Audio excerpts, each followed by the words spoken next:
시간이 되어서 제2세션을 시작하겠습니다. 보통 이제 이런 행사를 하다 보면 당초 계획했던 것하고 다르게 시간이 많이 부족합니다.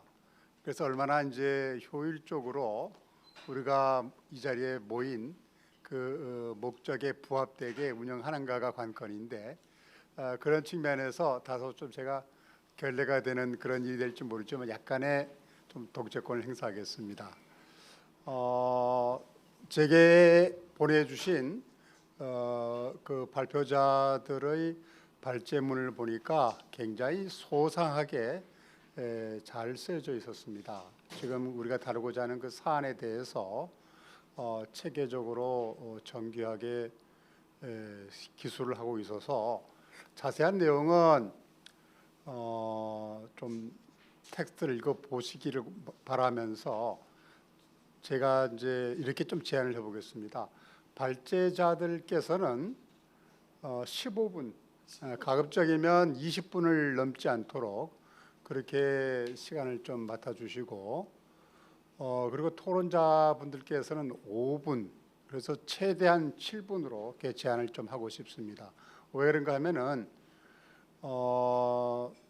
우리 이 세션에서는 당초 예정하고 다르게 두 분이 어떤 피치 못할 사정이 있어서 참석을 못했습니다. 그래서 플로어에 계시는 여러 참석자분들의 좀 의견 개진도 동시에 좀 기대를 해보겠습니다. 그래서 제가 순서를 발제자 두 분의 발표를 듣고 그 다음에 그 발제자 두 분의 발제를 먼저 듣고, 그렇게 하고 토론자들의 네 분 토론자들의 토론을 듣고, 그리고 플로어에서 또 질문이라든가 논평을 하실 분들이 계시면 몇 분 발표하시는 걸, 전 말씀해 주시는 걸 듣고 종합해서 발제자들이 답변하는 그런 식으로 운영을 해보겠습니다. 자, 간단하게 먼저 사회를 맡게 된 저를 먼저 소개하겠습니다. 저는 작년 8월에 우리 경북대학교에서 28년 6개월 봉직을 하고 정년퇴임을 했습니다. 그래서 현재는 이제 경북대학교 명예교수고요. 2010년 말에 이 유교전쟁 민간인 납북사건 진상규명하는 법률을 만드는 과정에서 국회 공청회를 준비하고 이럴 때 이 가족협의회에서 좀 도움을 달라고 해서 제가 간단하게 프로젝트를 하나 맡아서 했었습니다. 그래서 그것으로 국회 공청회 발제문으로 쓰기도 했고 책으로 내고 해서 그런 인연으로 본 주제에 대해서 관련을 갖게 되었습니다. 그래서 현재까지 국내외 학술지에 논문도 내고 또 책도 내고 그랬던 적이 있습니다. 자, 오늘 제가 여러분들께 소개해드릴 두 분의 발제자, 네 분의 토론자들은 굳이 제가 소개를 할 필요도 없을 만큼 유명한 분들입니다. 그러나 이 분들의 여러 위협들 속에서 제가 몇 가지 대표적인만 말씀을 드리겠습니다. 먼저 이 여현철, 이기환 두 분의 교수님들께서 준비해 주신 일본에서의 이 납북자들에 대한 문제를 다뤄 주실 텐데, 우리 이기환 교수님은 이제 창원대학의 국제관계학에 계시고, 그렇게 하고 일본 정치를 전공하신 분인 걸로 알고 있습니다. 그리고 통일부에서 지정했던 그런 프로젝트도 많이 하셨고요. 우리 여현철 교수님께서는 이 통일부에서 지정하신 그런 서울 통일교육센터 사무처장을 오랜 기간 5년간 역임을 했었습니다. 자, 박수 좀 부탁할까요? 네. 그렇게 하고 우리 재성호 교수님은 중앙대학교 로스쿨의 명예 교수로 계시는데 TV에도 여러 번 자주 출연을 하셨고 해서 굳이 소개를 안 해드릴 것 같습니다만은 대표적으로 국무총리 소속 6.25 전쟁 납북사건 진상규명위원회 위원이었고 소위원회 위원장을 또 맡으셨습니다. 그렇게 하고 통일부 남북관계발전위원회 위원도 하셨고 그리고 북한 인권 대사도 지내셨죠. 인권대사, 그냥 인권대사. 네? 북한 인권대사가 아니라 그냥 인권. 그냥 인권 대사였던가요? 미안합니다. 예, 박수 좀 부탁합니다. 그리고 토론자로 지정이 되어 있는 우리 박은주 통일연구원 위원은 오늘 콜레라가 걸려가지고 참석을 못했습니다. 좀 양해를 부탁드리겠습니다. 그리고 이정진 국회 입법조사관이십니다. 예, 반갑습니다. 김태원 변호사님께서도 굳이 제가 소개를 시키는 게 좀 죄송스러울 정도인데 북한 인권 개선을 위해서 많은 활동을 하고 계시는 분이죠. 그래서 그런 일환으로 현재 지금 유엔에 가 계십니다. 그래서 오늘 만부되게 물리적으로는 와 계시지는 못합니다. 김에스라 박사님 민주평통의 우리 김에스라 박사님은 고려대에서 북한학으로 박사학위를 취득했고요. 그다음에 북한의 아마 제가 알고 있는 범위에서는 엘리트 접근 쪽으로 많은 연구를 했는 걸로 알고 있습니다. 예, 박수 부탁합니다. 자, 아까 부탁드렸던 대로 현재 50분인데 우리 재성호 교수님께서 자 미안합니다. 예, 순서가 바뀌었네요. 우리 연철 교수님께서 4시 5분까지 좀 발표해 주시기 바랍니다. 예, 반갑습니다. 방금 소개받은 여현철입니다. 만약에 제가 시간이 조금 오버되더라도 저만은 좀 배려해 주시면 감사하겠습니다. 네, 자 여러분들 정말 반갑고요. 제가 오늘 행사 총괄 진행을 하면서 이기환 교수님과 함께 발표자의 역할까지 함께 하게 됐습니다. 이기환 교수님이 개인적인 사정으로 오늘 발표를 참여 못하게 된 점 너그럽게 이해해 주시고요. 대신 제가 맡은 부분까지는 열심히 발표하도록 하겠습니다. 자, 지금 새롭게 오신 세션에 지금 오신 우리 학생분들도 계실 것 같고요. 그리고 또 우리 새롭게 오신 선생님들 너무나 귀한 자리 또 시간 내주셔서 감사하고 반갑습니다. 그런 분들을 위해서 오늘 행사 취지 간단하게 말씀 올리고 또 진행하도록 하겠습니다. 전시 납북자라고 하면 전시? 그러면 전후 납북자도 있는데 뭐지? 라는 생각을 가질 것 같아요. 우리 학생분들. 1950년 6월 25일 6.25 전쟁이 발발하게 됩니다. 가슴 아픈 사건이죠. 53년 7월 27일 날 휴전협정, 정전협정이 수립이 됩니다. 지금 이제 우리 학생들한테 제가 정전협정 수립했는 그 국가들 얘기해 보세요 그러면 많은 분들이 모르실 거예요. 당연하죠. 안 배웠으니까. 네, 마크 클라크라고 유엔 최고 사령관이 우리 대한민국 등을 대표해서 사인을 합니다. 휴전협정에. 그리고 조선민주주의인민공화국 최고 사령관 김일성이가 사인을 합니다. 그 당시 또 중공이라고 하는 중화민주주의인민공화국 최고 사령원, 요즘은 중국어 그대로 얘기를 하죠. 펑더화이, 팽덕휘 이 세 인물이 사인을 하게 됩니다. 네, 가슴 아프죠. 대한민국의 어떻게 보면 대통령도 휴전협정에 사인을 못했던 그 암울한 현실들. 네, 그 시점에 그 사이 방금 언급했던 50년 6월 25일부터 7월 27일까지 그때 북한군 또는 북한에 동조한 사람들에 의해서 본인 의사와 전혀 관계없이 북에 납치된 사람들이 전시 납북자입니다. 북한 입장에서는 노동력 그리고 국가를 새롭게 빌딩한다, 리빌딩이라는 측면에서 엘리트층들을 전략적으로 선택해서 납치를 했고요. 처음에는 부인을 합니다. 납치한 적이 없다.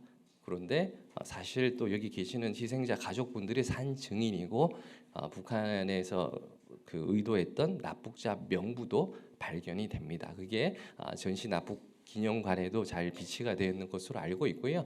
또 김일성이 이제 남조선 인텔리들을 데려올 때 대하여라는 또 선언도 하고 모시기 작전이었죠. 그런 부분들도 후세에 발견되게 됩니다. 자, 내 의사와 관계없이 북에 내 가족이 사실상 뺏겼어요. 납치가 당했어요. 네. 그 자의적인 분들의 의지가 아닌데 그들의 가족들에게는 연좌제라는 것을 적용을 합니다.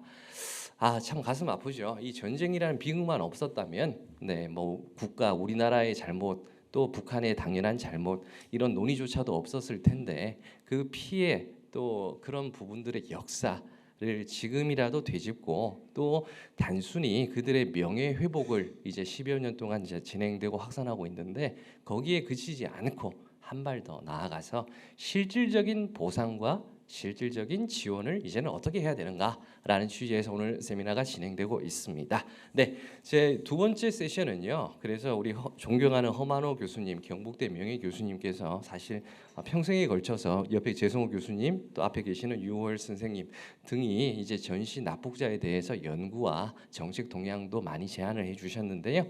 이런 분들하고 제가 배우면서 한 발 한 발 나아가고 있었는데 앞 1세션 얘기 플러스 이제는 일본 같은 경우에는 납치자들, 납치 피해를 받던 그 가족들에게 어떤 지원과 배상을 하고 있는지에 대해서 분석하고자 이 세션 이 발표를 준비하게 됐습니다. 하나만 더 말씀드리고 이제 본격적으로 발표를 진행을 할 것인데요. 그 이성희 이사장님과 제가 이제 그 사실 로드맵을 하나 마련을 해봤습니다. 보통 학술 세미나를 하면 20분 15분 발표를 하고 발제자들한테 사례비 30만 원 줘서 그 부분에 대해서 뭐 집중적으로 발표하고 끝나는 경우들이 많습니다. 물론 뭐 대학자분들의 그 노하우가 녹여져서 그대로 이제 발표가 되는 것도 중요하지만 긴 호흡을 가지고 보다 국제사회, 국제공조 또 법, 제도적인 측면을 마련해가면서 또 기타의 국가유공자법이라든지 다른 보상 법안과 비교해가면서 또 다른 국가들하고 비교해가면서 큰 흐름 속에서 발표를 세 번에 3차례 진행을 해서 내년 3월 또는 4월에 그 결과물이 나오면 좋겠습니다라고 대장정으로 제안을 드렸었어요. 그 마라톤의 첫 번째 시간입니다. 그런 측면에서 이 일본에 대한 이 발표문이 뒷부분 보시면 처음에 의아하셨을 것 같아요. 발제문이라면 결론까지 마무리가 지어져야 될 텐데 5장, 6장, 7장 정도가 공란으로 비어 있네라는 측면이 있는데요. 이 부분은 오늘 개인적인 사정으로 참가를 못하신 이기한 교수님께서 일본 전문가고 일본에서 박사학위도 받았고 일본어로 굉장히 능통하십니다. 일본 납치자들도 또 직접 한 번씩 만나가면서 보다 또 세밀하게 분석했던 내용을 채워 나갈 것이라는 점을 말씀드리고요. 제가 이제 맡았던 부분 일본의 뭐 정치 현상들 그런 부분에 대해서 저는 발표를 진행하겠다라는 말씀 올리겠습니다. 이해가 되시겠죠, 선생님들? 네, 감사합니다. 자, 그러면 오늘 일본의 납치 피해자 그리고 가족에 대한 지원과 과제 발표를 진행해 보도록 하겠습니다. 일본은요. 북일 수교를 위한 제3차 회담 그때부터 일본인 납치 문제를 제기합니다. 납치 문제의 해결 없이는 국교 정상화가 없다라는 기본 방침도 결정하게 됩니다. 또한 이 문제는 2002년 9월 제1차 북일 정상회담에서 북한이 일본이 납치 문제를 공식 인정하면서 과거에 터무니없는 억측 아니었어? 라는 것이 이제는 하나의 사실이 되는 계기가 됩니다. 2002년 제1차 북일 정상회담 이후부터 일본의 이 대북 정책은요. 한반도를 둘러싼 안보 환경과 미국의 대북 정책 그리고 대내적으로는 정권의 성격과 정치 세력과 무관하게 일본은 납치 문제를 지속적으로 조속히 해결하라.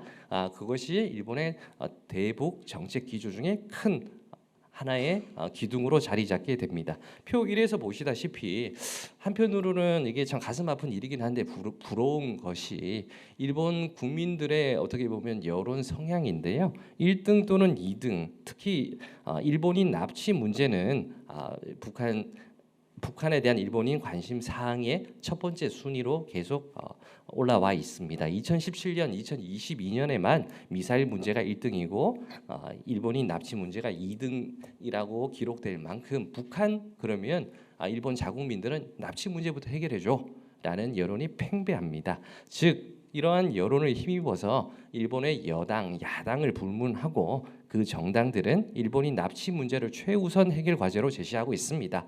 그리고 또 선거에서 이기기 위한 전략으로도 활용하고 있습니다.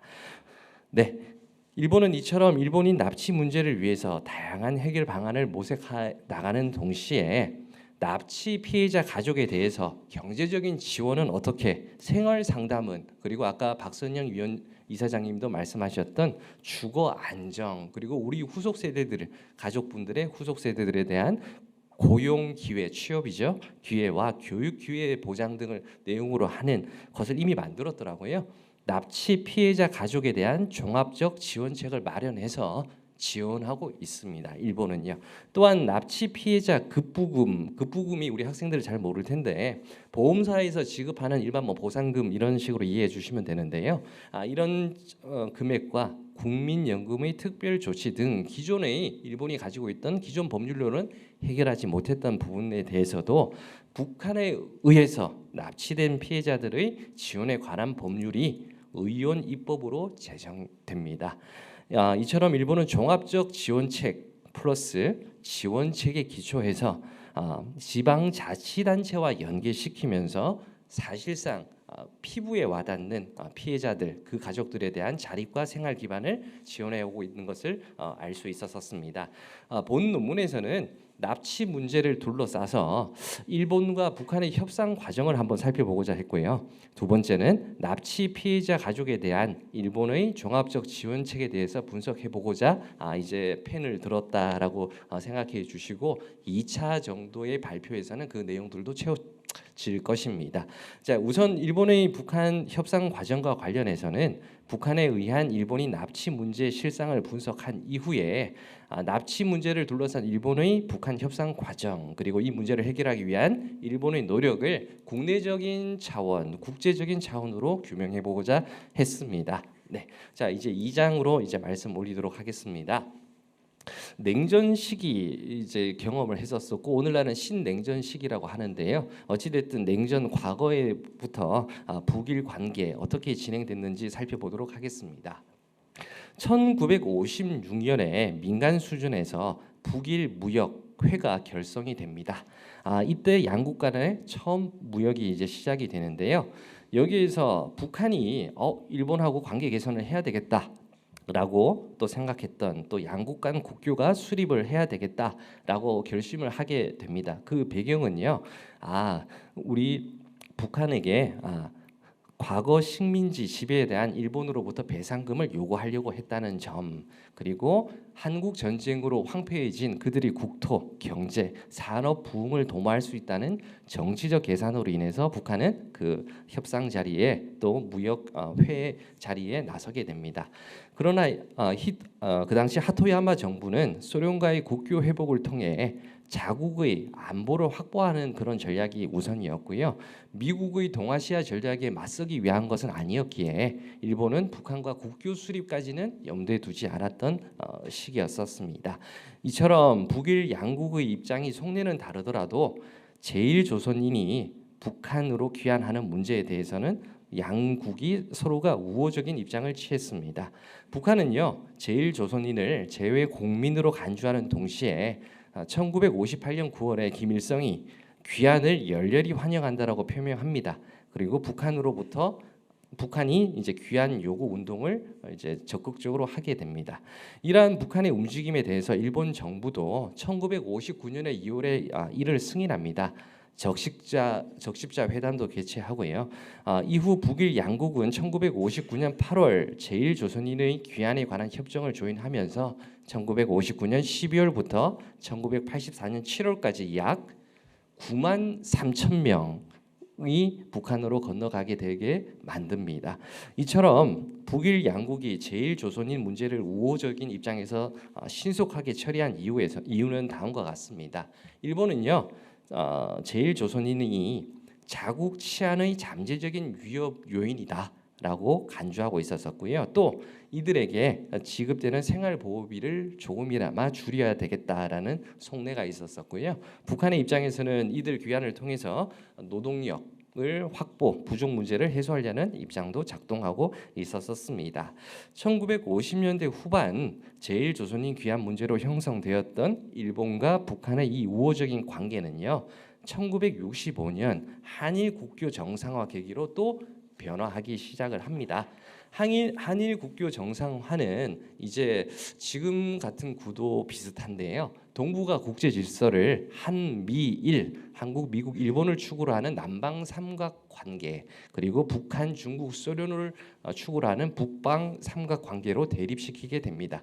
특히 1965년 한일 국교 정상화 이후에 북한의 대남 정책이 강경 정책으로 변화하게 되는데요. 이 과정에서 우리 어르신들 잘 아시는 1968년 1월 21일 청와대 기습 사건, 1월 23일 미국 정보 수집함 푸에블로호 납북 사건들도 발생하게 됩니다. 이러한 일련의 사태들은 한반도의 군사적 긴장 상태를 고조시키고요. 일본의 한국 중심, 한국 일본도의 대한반도 정책을 더욱 강화시키는 요인이 됩니다. 특히 1969년 11월 미국의 닉슨 대통령 그리고 일본의 사토 에이사쿠 총리 간의 공동 성명에서 이렇게 얘기를 합니다. 한국의 안전은 일본의 안전에 기여하다라는 내용의 한국 조항, 즉 북일 관계를 더욱 악화시키는 요인이 되게 합니다. 1970년대에 들어서면요. 북한은 냉전의 해빙기라는 국제 질서 변화에 편승을 하면서 일본의 남북한 등거리 외교 정책을 채택할 것을 요구하면서 북일 관계를 개선하려고 시도를 합니다. 그러나 일본은 대외적인 정치적 요인 그리고 북한 관계 개선에 대해서는 소극적인 반응을 보이면서 북일 관계에는 큰 변화가 발생하지 않습니다. 그러다가 이제 결정적인 이제 관계 개선이 이제 나오게 되는데 1979년 소련의 아프가니스탄 침공입니다. 이 침공은 북일 관계에도 큰 영향을 미치게 되는데요. 우선 소련의 침공에 대비한다는 목표 하에서 미중일, 미국, 중국, 일본이 대소 봉쇄 라인을 구축하게 되고요. 동시에 한미일 3국 공조 체계를 강화하게 됩니다. 이러한 상황에서 그 시기에 북한 공작원에 의한 미얀마 폭탄 테러 사건이 발생했고요. 이것은 일본의 대북 접근을 차단하는 중요한 요인으로 작동하게 됩니다. 이제 90년대 탈냉전기 북일 관계 동향을 말씀 올리도록 하겠습니다. 잘 아시다시피 1989년 이 냉전이 종시된 이후에 비로소 일본과 북한 사이에는 수교에 관한 논의들, 교섭 활동이 시작이 됩니다.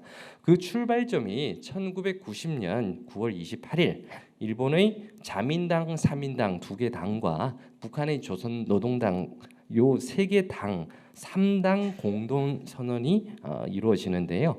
이 3당 공동 선언은 탈냉전기에 국제적인 고립을 탈피하고 체제 생존을 위해서 일본과의 관계 개선이 절실히 필요하던 북한 측의 정치적인 입장이 있었습니다. 또 한반도에서 일본의 입장에서는 한반도의 자국의 그 영향력을 더욱 확보한다는 이해관계가 맞아떨어지면서 3당 공동선언을 하게 됩니다. 그 주요 내용은 이 3당은요. 과거 일본이 36년간 걸쳐서 조선 인민에게 커다란 불행과 재난을 가했던 사실, 그리고 전후 45년 동안 조선 인민에게 끼쳤던 손실에 대해서 공식적으로 사죄하고 충분히 보상해야 된다는 게 첫 번째였고요. 이 3당은 북일 양국에 존재하고 있는 비정상적인 관계 상태를 해소하고 가능한 빠른 시기에 국교를 수립한다라고 제안을 합니다. 셋째는 이 3당은 북일 양국 간의 국교 수립을 실현하고 현안 문제 해결하기 위해서는 곧바로 우리 90년 11월 중에 개시하도록 강력히 권고한다라고 제안하고 있습니다. 73쪽에 이제 있고요. 그러나 표 3 북일 양국의 수교 현안 내용에서 보시는 바와 같이 북일 간 주요 쟁점을 둘러싼 입장 차이는 교착 상태에 있었습니다. 이후 북일 수교 회담 논의는 악화 일로를 걷게 되는데요. 1993년 3월 12일 북한의 핵 확산 금지 조약 (NPT) 탈퇴, 이걸로 촉발된 제1차 북핵 위기 발생이 있습니다.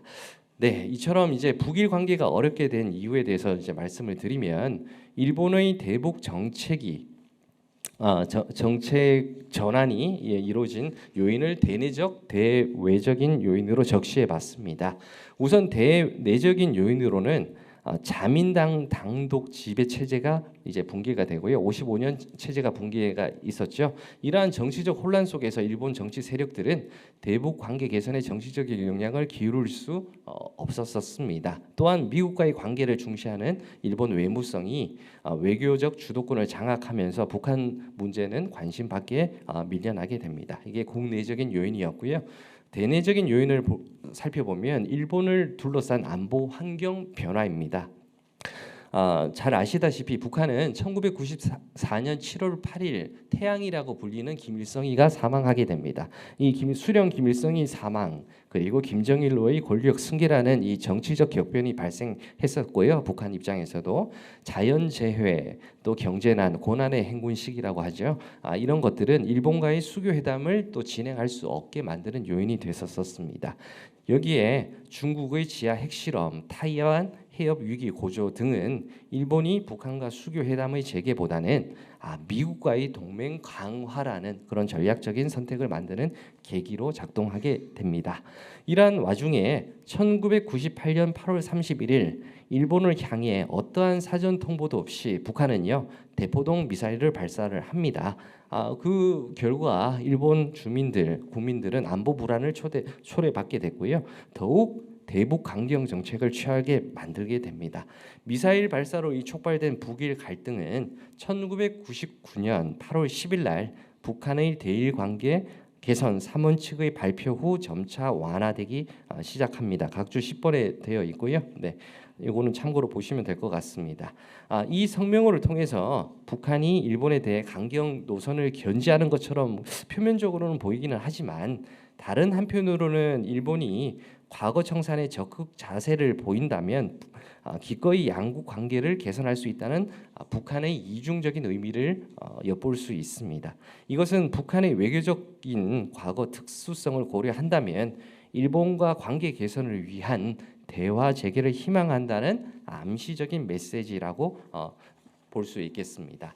이러한 북한 측의 이런 그 속내 동향에 발맞춰서 일본도 미사일 발사 이후에 취했던 그간의 대북 강경 조치를 해제하기 시작을 했고요.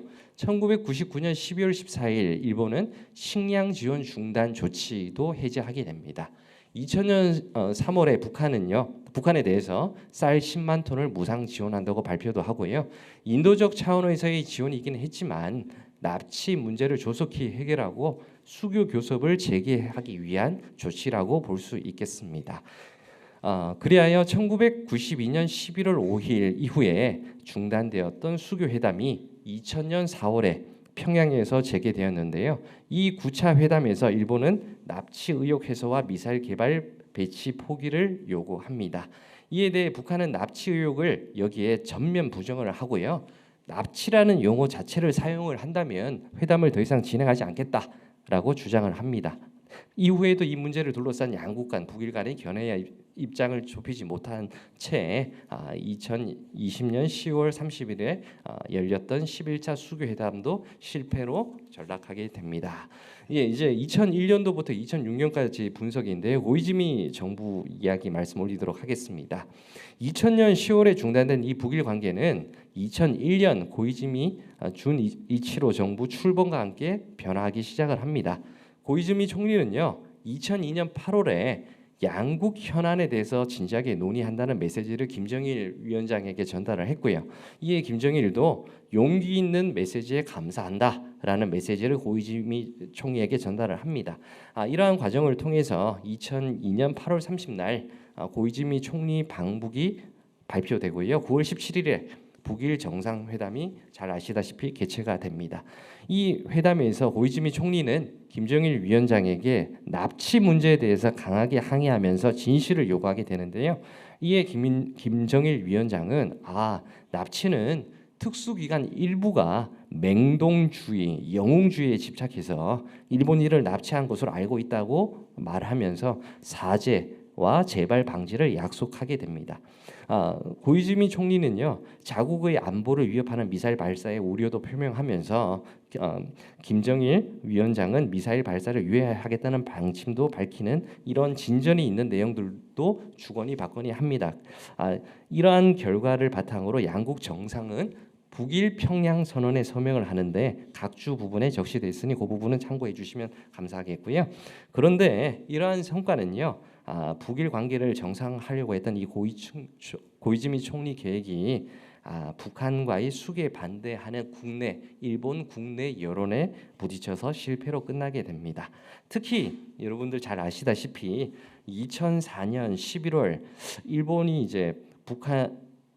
일본은 11월에 북한이 일본에게 보낸 요코타 6월 이거에 가짜라고 일본이 이제 발표를 하고요. 북한은 이제 펄쩍 뛰면서 일본 측의 감정 결과가 완전히 날조된 것이라고 발발하게 되는데요. 이후 북일 간에는 6월에 대한 이 진위 문제, 일본인 납치 문제를 둘러싼 사실상 지루한 공방이 계속되고 있습니다. 이러한 가운데 2005년 11월 2일 유엔 총회에서 북한 인권 결의안이 채택되고요. 이러한 움직임에 동조해서 일본은 북한에 대한 식량 및 의약품 지원을 무기한 연기하겠다. 그리고 동시에 2006년 6월에 북한 인권법을 제정해서 대북 압박을 한층 더 강화하기에 이르릅니다. 네. 이제 아베, 후쿠다 아소 정부 그리고 민주당 정부 3번, 4번은 이제 제시된 자료 지부를 이제 참고해 주시면 좋을 것 같고요. 5번 아베 스가 기시다 정부 관련해서 발표 계속 진행하도록 하겠습니다. 자, 아베 자민당은요, 2012년 12월 16일에 실시된 46회 중의원 총선거에서 압승을 거둡니다. 민주당으로부터 정권을 탈환을 하는 사건이 있었었고요. 그때 이제 스웨덴 수도 스톡홀름에서 5월 28일 합의에 이르고요. 표 4에 제시를 했습니다. 이 스톡홀름 합의를 이 계기로 북일 관계는 관계 개선을 좀 더 잘 하려고 했었으나 일본인 6월 잔류 일본인 납치 피해자 행불자에 대한 전면 재조사의 진행 상황과 관련해서 북한 측의 정보 제공 연기에 대해서 일본 측은 불만이 쌓이게 되는 그런 또다시 또 한 번에 또 좋았던 그 분위기가 나빠지는 것으로 또 진행이 됩니다. 2021년 10월 기시다 정부가 출범을 했는데요. 이 기시다 총리는 2021년 10월 8일에 국정연설에서 이 납치 문제는 국정의 최우선 과제이기 때문에 하루빨리 모든 납치 피해자의 귀국을 실현하기 위해서 노력할 것이라고 천명을 합니다. 이를 위해 김정은 국무위원장과는 조건 없이 만나겠다라는 것을 밝힙니다. 이 기본 원칙을 바탕으로 기시다 총리는요, 2022년과 금년도 시정 방침 연설에서도 명확히 했습니다. 그런데 제 결론은 기시다 정부의 이 기본 방침은 있지만 북한의 탄도미사일 위협으로 인해서 이 만날 수 있는 상황은 이제 그 가능성은 점점 낮아지고 있다라고 생각이 드는데요. 그 근거로는 2022년에 북한의 미사일 일본 영토를 향해 발사했던 횟수는 31회 31번입니다. 금년에 7월까지는 11번 를 일본 입장에서는 자국 영토를 향해서 북한의 탄도 미사일이 계속 발사되고 있기 때문에 심각한 안보 위협이 발생하고 있는 이 시점에서 이렇게 또 납치 문제 해결과 동시에 같이 진행되는가라는 의문도 함께 가지고 있는 듯 보입니다. 일본은요, 미국의 대북 정책, 미국 주도의 안보 협의체에 동참해 나간다는 방침을 명확히 하고 있습니다. 따라서 이러한 연유 때문에 북일 관계는 제 판단이지만 큰 변화 없이 지금처럼 교착 상태로 지속될 가능성이 높아 보입니다. 이제 3장 말씀 올리도록 하겠습니다. 일본인 납치 문제의 동향입니다. 이 부분까지 제 발표인데요. 일본인 납치 문제는요, 정리를 해서 말씀 올리면 북한의 핵미사일 문제와 양대 축입니다. 일본 정부 대북 정책에 있어서는 우선적으로 납치 문제 해결해야 돼. 핵미사일 문제 해결해야 돼. 그게 되어야만 북일 수교할 수 있어라는 선결 전제 조건이기도 합니다. 1991년부터 2023년 7월까지 일본이 납치 문제에 대한 일본의 공통적인 입장은 크게 세 가지로 나뉘고요. 아까도 말씀드린 바와 같이 전권 유무와 관계없이 지속적으로 견지되고 있습니다. 세 가지로 말씀 올리도록 하겠습니다. 첫 번째, 북한에 의한 일본인 납치는 12건, 이론으로는 17명을 대상으로 이루어졌다고 일본 측이 주장을 하고 있고요. 그중 17명 중 아직 12명이 귀국하지 못하고 있습니다. 북한은 이에 대해서 17명이 아니라 13명이고 그 13명 중에 8명은 사망했고 5명만 생존하고 있다고 그 주장을 반박하고 있는 실정입니다. 네, 일본의 입장에서는 이 납치 피해자뿐만 아니라 그 납치자들의 가족들도 이제 고령이 되고 있다. 그래서 이분들 수명이 얼마 남지 않은 분들이 북한의 사죄조차 받지 않고 이제 죽음을 맞이할 수 있기 때문에 이 문제가 조속히 해결을 할 수 있도록 모든 정책 역량을 총동원하겠다는 방침을 일본은 갖고 있습니다. 둘째, 북한에 의한 일본인 납치는요, 일본 정부 입장에서는 자국의 주권을 어떻게 보면 유린했던, 또 자국의 국민의 생명 안전에 관계된 중대한 외교적인 문제인 동시에 기본적인 인권 침해의 문제라고 천명을 해놓고 있습니다. 이러한 점에서 일본은 2006년 6월 23일에 일본이 납치 문제 해결을 국가의 책무다, 국가의 책무로 규정해서 북한 인권법을 제정하게 됩니다. 셋째, 납치 문제 해결 없이는 북한과의 국교 정상화 없다라고 얘기를 합니다. 이러한 일본인 납치 문제와 관련한 일본 정부 인식은 2021년 10월 출범한 기시다 정부에서도 그대로 나타나고 있고요. 이거는 자료집으로 대체하도록 하겠습니다. 이처럼 기시다 정부는 북한의 납치 피해자 안전 확보, 즉시 귀국, 납치에 관한 진상 규명, 납치 실행 범의 인도, 우리 실행했던 그 흉악범도 인도 등을 통해서 성실히 이행할 것을 강력히 요구하고 있고요. 이 문제를 해결하기 위해서 다시 한번 어떤 조건 없이 언제든지 김정은 위원장과 만날 용기가 있다는 점을 재차 확인하고 있습니다. 과거에는요, 사실 일본이 이제 이 납치 문제에 대해서는 조금은 소극적인 자세를 취했던 것 같습니다. 그런데 아까 말씀드린 바와 같이 2002년 9월에 김정일 위원장이 납치 관련 사실을 인정을 그 계기로 해서 이제는 수세적인 입장이 아닌 공세적으로 입장으로 전환하는 것이 가능하게 됐습니다. 즉 북한의 납치 그 사실 인정은 기존 일본이 북한에 가지고 있었던 도덕적 우위성을 역전시키는 계기가 됐는데요. 아시다시피 조선에서 일제가 자행했던 식민지 지배 불법성, 식민지 지배에 대한 사죄와 보상에 대한 책임, 일본군 위안부 문제 등에서 이제는 우리 일본 국민을 납치했으라는 인정을 했기 때문에 탈피할 수 있는 계기가 되었다는 점입니다. 또한 일본의 입장에서는 본격적으로 일본인 납치 문제 그리고 북한의 핵 미사일 문제를 연관시키면서 북한 인권 문제를 제기할 수 있는 명분으로도 활용하게 된다라고 볼 수 있겠습니다. 일본은요, 북한 식량난 지금도 뭐 기아에 허덕이는 우리 또 제2의 고난의 시기라고 오고 있다라는 이런 1차적인 원인을 재해가 아니라 국제사회 또 대북 제재가 아니라 북한 핵 미사일에만 집중하는 북한 체제 실패에서 발생하고 있다는 주장도 일본은 계속해서 내고 있습니다. 이 때문에 일본은 북한 당국이 핵 미사일 개발, 도발 포기를 하지 않는 한 북한 인권 문제 해결은 가능하지 않기 때문에 인권 문제, 북한 핵 미사일 문제를 연계해서 다룰 수밖에 없다는 점을 재차 강조하고 있습니다. 이상의 배경하에서 이 제정된 북한 인권법은 인권의 보편성에 초점을 맞추어서 북한의 인권 상황을 다루기보다는 일본이 납치 문제를 해결하기 위한 정치적 성격이 강하게 있는데요. 일각에서는 이 북한 인권법을 대북 제재법이라는 말로도 표현도 하고 있습니다. 다시 이제 북한 인권법 2006년부터 제정 이후부터 일본이 이 납치 문제는 북일 수교를 위한 과정에서 이제는 일본의 중요한 정치적 자산으로 활용되고 있는 것 같습니다. 네, 이제 세 번째 말씀 올리도록 하겠습니다. 국제사회와의 공조를 통한 해결 모색이 이제 필요할 것 같다라는 측면인데요.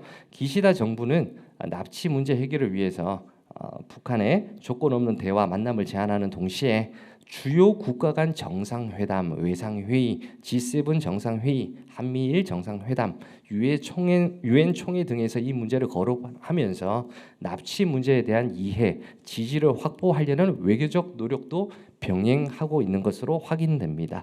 여기 계시는 이성희 이사장님하고 광복절 때 그 우리 윤석열 대통령님께서 우리 납북자 문제 좀 다뤄주셨으면 하는 아쉬움 참 좋았는데 그래도 다행스러운 게 캠프 데이비드에서 그 선언에서 이제 납북자 문제를 언급했다는 점은 다행스럽고요. 지금 방금 말씀드린 것과 같이 국제사회 공조도 함께 병행해가면서 우리 전시 납북자 문제도 해결을 위해서 나아가야 되겠다라는 것입니다. 네, 이제 거의 마지막입니다. 납치 문제 해결을 위해서 기시다 정부의 노력은 미국뿐만 아니라 중국, 한국에 대해서도 입장을 견지하면서 지속적으로 노력을 개선하고 있는데요. 기시다 총리는 2021년 10월 한일 간 전화 통화로 진행된 정상회담에서 납치 문제에 대해서 계속적인 지지와 협력을 한국 측에도 요청을 했었습니다. 이에 당시 문재인 대통령도 적극적으로 지지를 확인했고요.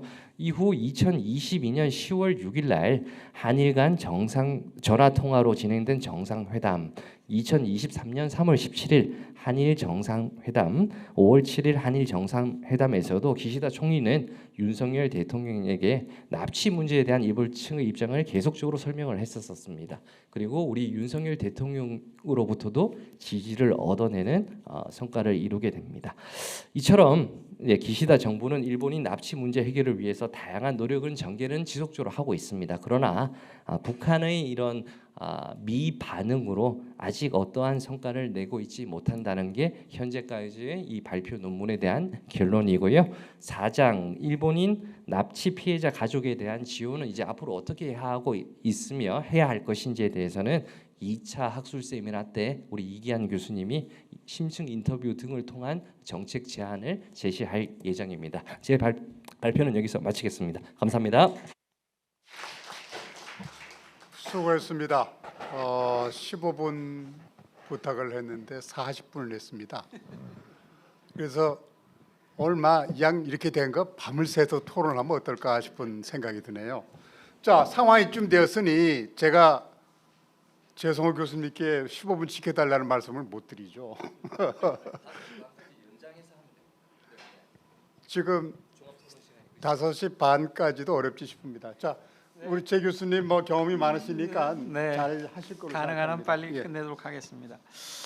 우리나라에서 말이죠, 이 과거 청산에 관한 법률이 한 28건, 물론 제가 완전히 다 망라해서 열거했는지는 모르겠으나 뭐 30개 남짓한 그런 법률이 있습니다. 그래서 여기 책자에 있는데, 그런데 이제 우리 6.25 전쟁 납북 진상 규명은 2010년 12월에 법이 제정돼서 6년 6개월 동안 활동을 했고, 그래서 2017년 6월에 우리가 이제 진상 규명 보고서를 냈죠. 그것도 물론 정말 중요한 성과라고 할 수 있습니다.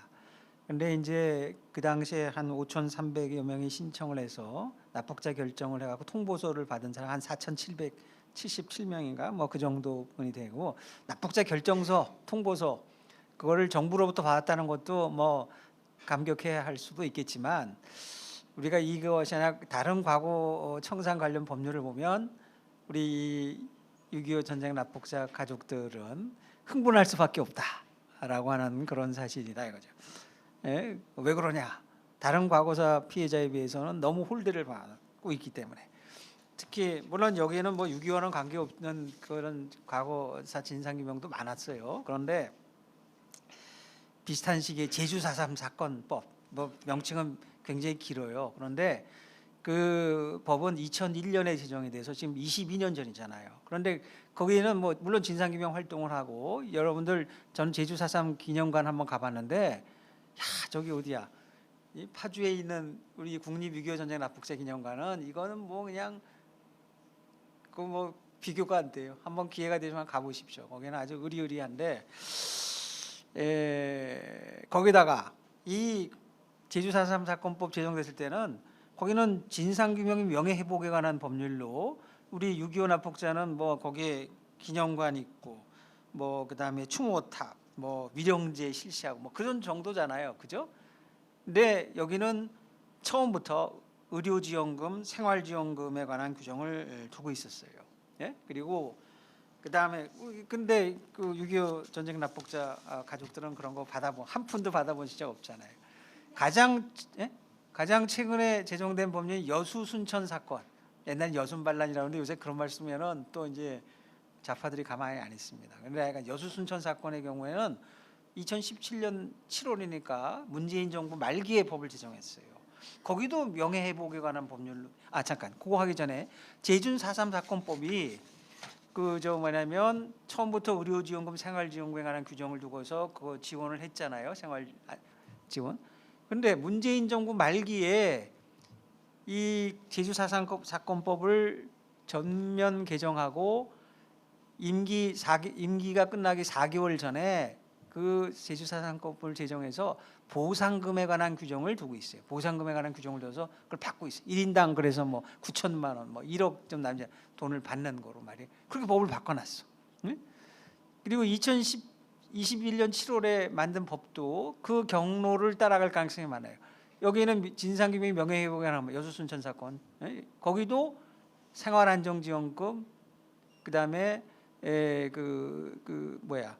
그다음에 의료지원금에 관한 규정을 두고 있는데 미래의 좌파 정부가 집권하면 이 제주 4.3 사건법의 전례를 따라서 보상금에 관한 규정이 들어갈 가능성이 많아요.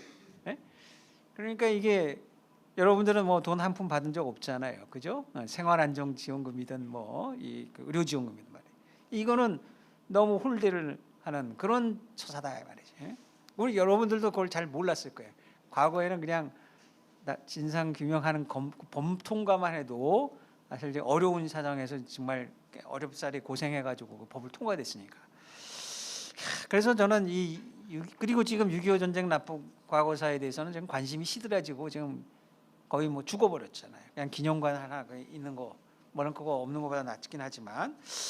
그래서 저는 이건 미완의 과거사, 불완전한 과거사, 청산이다 이렇게 보고 다른 데 보면 가장 미흡한 과거사가 6.25 전쟁 납북 과거사다. 피해자들에 대한 그거다 이거죠. 그래서 우리 그리고 전후 납북자들은 어떤가? 우리 같은 납북자들인데 전시냐 전후 납북자.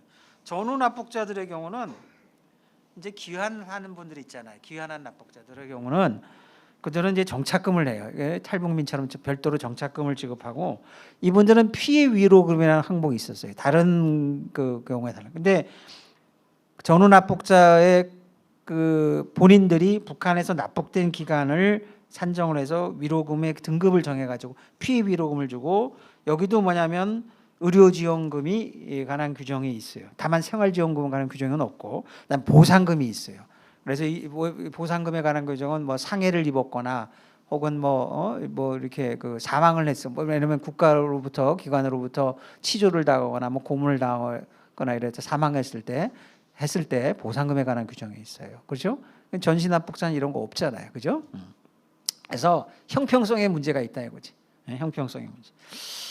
전후 납북자의 경우는 피해 위로금, 그다음에 정착금, 보상금 이렇게 세 가지가 있는데 피해 위로금의 인정 건수가 416건이고 총 지급액이 129억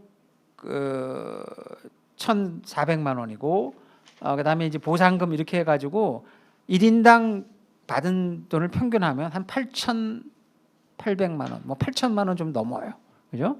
숫자가 적어서 그런지. 그러니까 이런 거 보면은 우리 전시 납북자들은 참 이제 좀 뭐라 그럴까?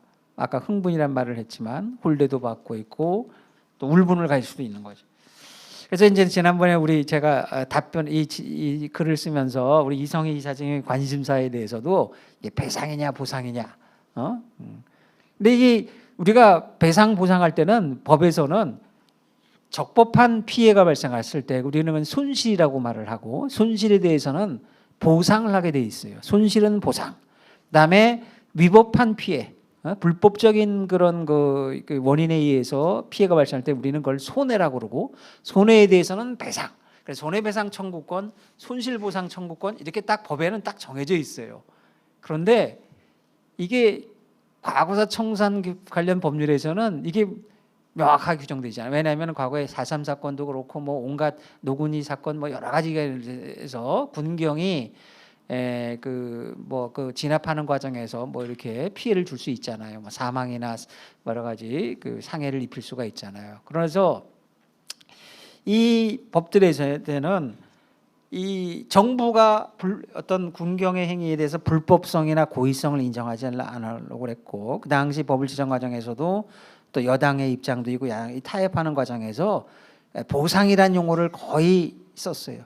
그게 아주 법 규정대로 원칙적으로 된 거는 삼창 후에 있는 뭐죠? 세월호 이 특별법의 경우에는 배상, 보상 아주 명확하게 일반 법률. 그런데 이 과거 청산에 관한 법률의 경우는 이게 뭐냐면 보상이라는 용어를 쓰고 사실상 배상의 의미를 좀 함축하는.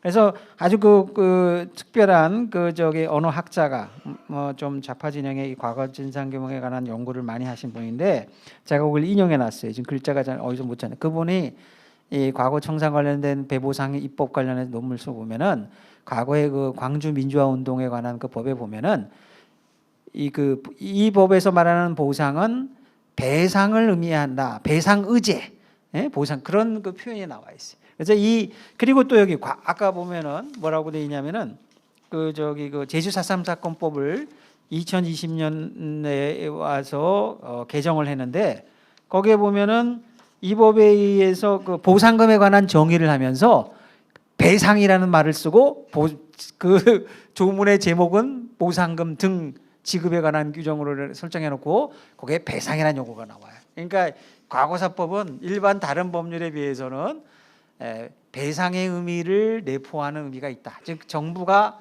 잘못한 것을 국가 책임을 부분적으로 인정한 측면이 있다. 그래서 이거를 일반법에서 민사법에 또는 뭐 행정법에서 행정 소송법이라든가 소송법 그런 거하고 이제 여러분들이 같은 동렬에서 보면 좀 곤란하다. 그래서 그걸 참고를 하면 좋겠다 이 말씀입니다. 그래서 저는 6.25 납북자 경우도 마찬가지다 이 말이죠. 여러분들이 북한이 원천적으로 불법 행위를 했어요. 그렇죠? 전시 납북 이거는 뭐 제네바 제4협약의 위반이기도 해요.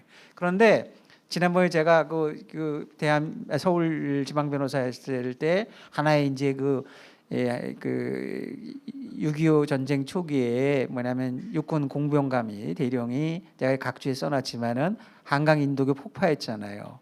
그러니까 그래서 수많은 사람이 또 이제 납북이 되는 원인이 되고 뭐 이러는데 이게 불법이다 그런 소송을 낸 분도 있어요. 납북자 가족들이. 그런데 법원에서 이거를 인정을 안 했어요. 거기서는 뭐냐면은 북한의 진격을 속도를 늦추고 또 우리가 재전열을 정복하기 위한 불가피한 것으로 군사적 필요에 의해서 정당화되는 거로 보았어요. 그런 점이 있다 이거죠. 그래서 그 자체를 이제 이거는 더 이상 인용되기 어렵고 다만 이제 뭐냐면 전시 납북자 가족들 중에 뭐 무슨 연좌제 피해를 받거나 고문이나 뭐 그래서 상해를 입을 수도 있고 취업 이나 승진 뭐 해외 이주 뭐 이렇게 제한을 받았다 뭐 그런 얘기 난 사실이라고 봐요. 그런데 그거에 대해서 뭐냐면은 그거는 국가배상 청구권이라고 해서 공무원이 직무상 그런 불법 행위를 하면 국가배상 청구권을 할 수 있도록 행사해서 배상을 받을 수 있도록 해놨어요. 그런데 그런 경우에는 피해자가 6.25 전쟁 납북자 가족들이 불법 행위를 한 자를 특정을 해야 됩니다. 근데 누군지 지금 그 사람 찾아낼 수 있어요? 그리고 또 입증 증거를 확보해야 되는데 여러분 확보하기 어려울 거다. 여러 가지 면에서. 그리고 또 뭐냐면 그 법원의 판결에서도 이 문제를 제기를 했는데 증거가 없다고 그래가지고 배척을 했어요. 그러니까 이런 어려운 점들이 있기 때문에 결국은 이 앞으로 이제 이 6.25 납북자들이 이 법이 개정이 돼서 보상을 받을 때도 결국은 그 보상이라는 용어가 쓸 수밖에 없고 현실적으로 그런 보상금을 통해서 혹은 또 피해 위로금을 받게 되면 그거는 자국민비 보호를 충분히 다하지 못했다는 그 점에 대해서 국가가 일말의 책임을 인정하는 의미가 거기에 담겨 있다.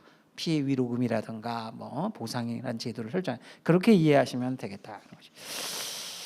그럼에도 불구하고 이제 국군포로 가족들이나 전시납북자 가족들, 국군포로 본인이든 가족이든 이런 분들이 지금 국내 법원에 소송을 냈잖아요. 북한을 피고로 해서 북한과 김정은을 그런 거는 이제 개별적으로 다 할 수 있다 이 말이죠. 그래서 앞으로 어떻게 법을 해야 되느냐? 6.25 전쟁 납북 진상 규명법, 우리가 6.25 납북자법 있잖아요. 그 법을 개정을 해야 돼요. 그래서 개정을 해서 이제 피해 구제 방안인데 제가 이걸 입법적 해결, 뭐 무슨 형평적 해결, 그다음에 단계적 해결이라고 이렇게 세 가지를 써놨어요. 법을 개정을 해야 돼. 근데 별도의 특별법을 만드는 거는 현실적으로 어렵고 기존의 6.25 전쟁 납북 진상규명법을 개정을 해야 돼요. 그런데 그럴 경우에 그 위원회도 다시 재가동해야 되고 명칭도 6.25 뭐 우리 납북 피해자 진상규명의 명예회복에 관한 뭐 위원회 긴데 명예회복은 빼버리고 말이죠. 6.25 전쟁 납북 피해 진상규명과 보상 및 지원 심의위원회 이런 식으로 위원회의 명칭을 또 바꾸면서 이 보상금 등 피해 위로 이런 거를 그 여부를 신청받아서 그걸 심사 결정할 수 있는 권한을 갖도록 위원회의 권한도 바꿔야 된다 이거죠. 그리고 뭐냐면은 저는 여기다 뭐냐면은 그 피해 위로금, 그다음에 의료 지원금, 보상금, 생활지원금까지. 그러니까 이 4.3 사건법에 없는 뭐냐면은 그 피해 위로금, 그다음에 6.25 전후납북자법에 없는 생활지원금 이런 걸 다 넣어야 된다고 생각해요. 왜냐하면 이 법이 언제 우리가 지금 주장하는 이 배보상에 관한 그러니까 보상에 관한 내용이 들어가는 법률이 앞으로 2년이 될지 3년이 될지 모르잖아요. 그런데 제주 4.3 사건 피해자들은 벌써 현재로 계산해 23년 한 25년 6년 전부터 이미 받았단 말이죠. 그리고 그런데 6.25 납북 피해자 가족들은 고령화되고 또 한두 사람씩 돌아가시고 계셔요. 그러니까 수혜 기간이 훨씬 좁아들어. 그러니까 이런 것들을 해야 된다. 그래서 피해 위로금은 그 전후 납북자들에 준해서, 그 다음에 의료 지원금은 그거는 이제 상해를 입은 사람이니까 상해 입지 않은 사람들은 여기는 신청을 할 수 없죠. 나 보상금도 그러니까 이제 의료 지원금도 그렇고 거기는 뭐 보장구라든가 뭐 이런 보조기구 이런 거를 이제 지원받는 거고 보상금도 마찬가지예요. 그러니까 대개 피해 위로금을 다 이제 대부분의 사람들 받게 될 것이고 생활지원금은 이제 극빈자, 기초생활수급자 등 취약계층에 한정해서 그분들이 신청할 수 있는 거예요. 그러니까 모든 사람들이 받는 건 피해 위로금이죠. 그런데 단계적 해결이라고 했는데 지금 우리가 2017년 6월 달에 95,456명이라고 그랬는데 이 중에 6.25 우리 위원회에서 납북자 결정 통지서를 받은 사람은 4,770여 명밖에 안 돼요. 나머지 9만 뭐 1,000명 정도는 그냥 통합 명부 만들었어. 과정에서 이름만 있어. 어디 보면 아무런 근거 서류가 없는 거예요. 그러니까 신청하는데 아마 이 애로가 있다 이거지. 그래서 일단 4,777명 그분들에게만 1차적으로 하고 이 위원회가 다시 복구돼서 활동을 재개하면 진상규명 활동을 다시 해서 추가 접수를 받아야 돼. 예? 지금 과거사위원회 있잖아요. 2기 과거사위원회. 제가 거기 자문위원하고 있어요. 이상하게 저는 과거사위원회 문제에 많이 관여돼 갖고 여러 개 위원회에 관여했습니다. 제가 6.25 위원회만 한 게 아니에요. 친일 반민족 행위도 하고 뭐 특수임무 수행자도 하고 뭐 이것저것. 그 위원회들이 자꾸 다시 살아나 활동을 우리는 아주 너무 정석적 6년 6개월 하고 다 끝나버렸단 말이에요. 그러니까 피해자 여기 가족 단체들 이성희 이사장 이런 분들이 비롯해서 자꾸 그 압력도 놓고 활동을 하고 계속해서 여론조사를 해야 되고 국회 가서도 읍소하고 말이에요. 이래야 됩니다. 그래서 1기 때는 이미일 이사장님이 정말 많은 공로를 세우셨는데 이제는 이성희 이사장님 차례예요. 보상금 규정은.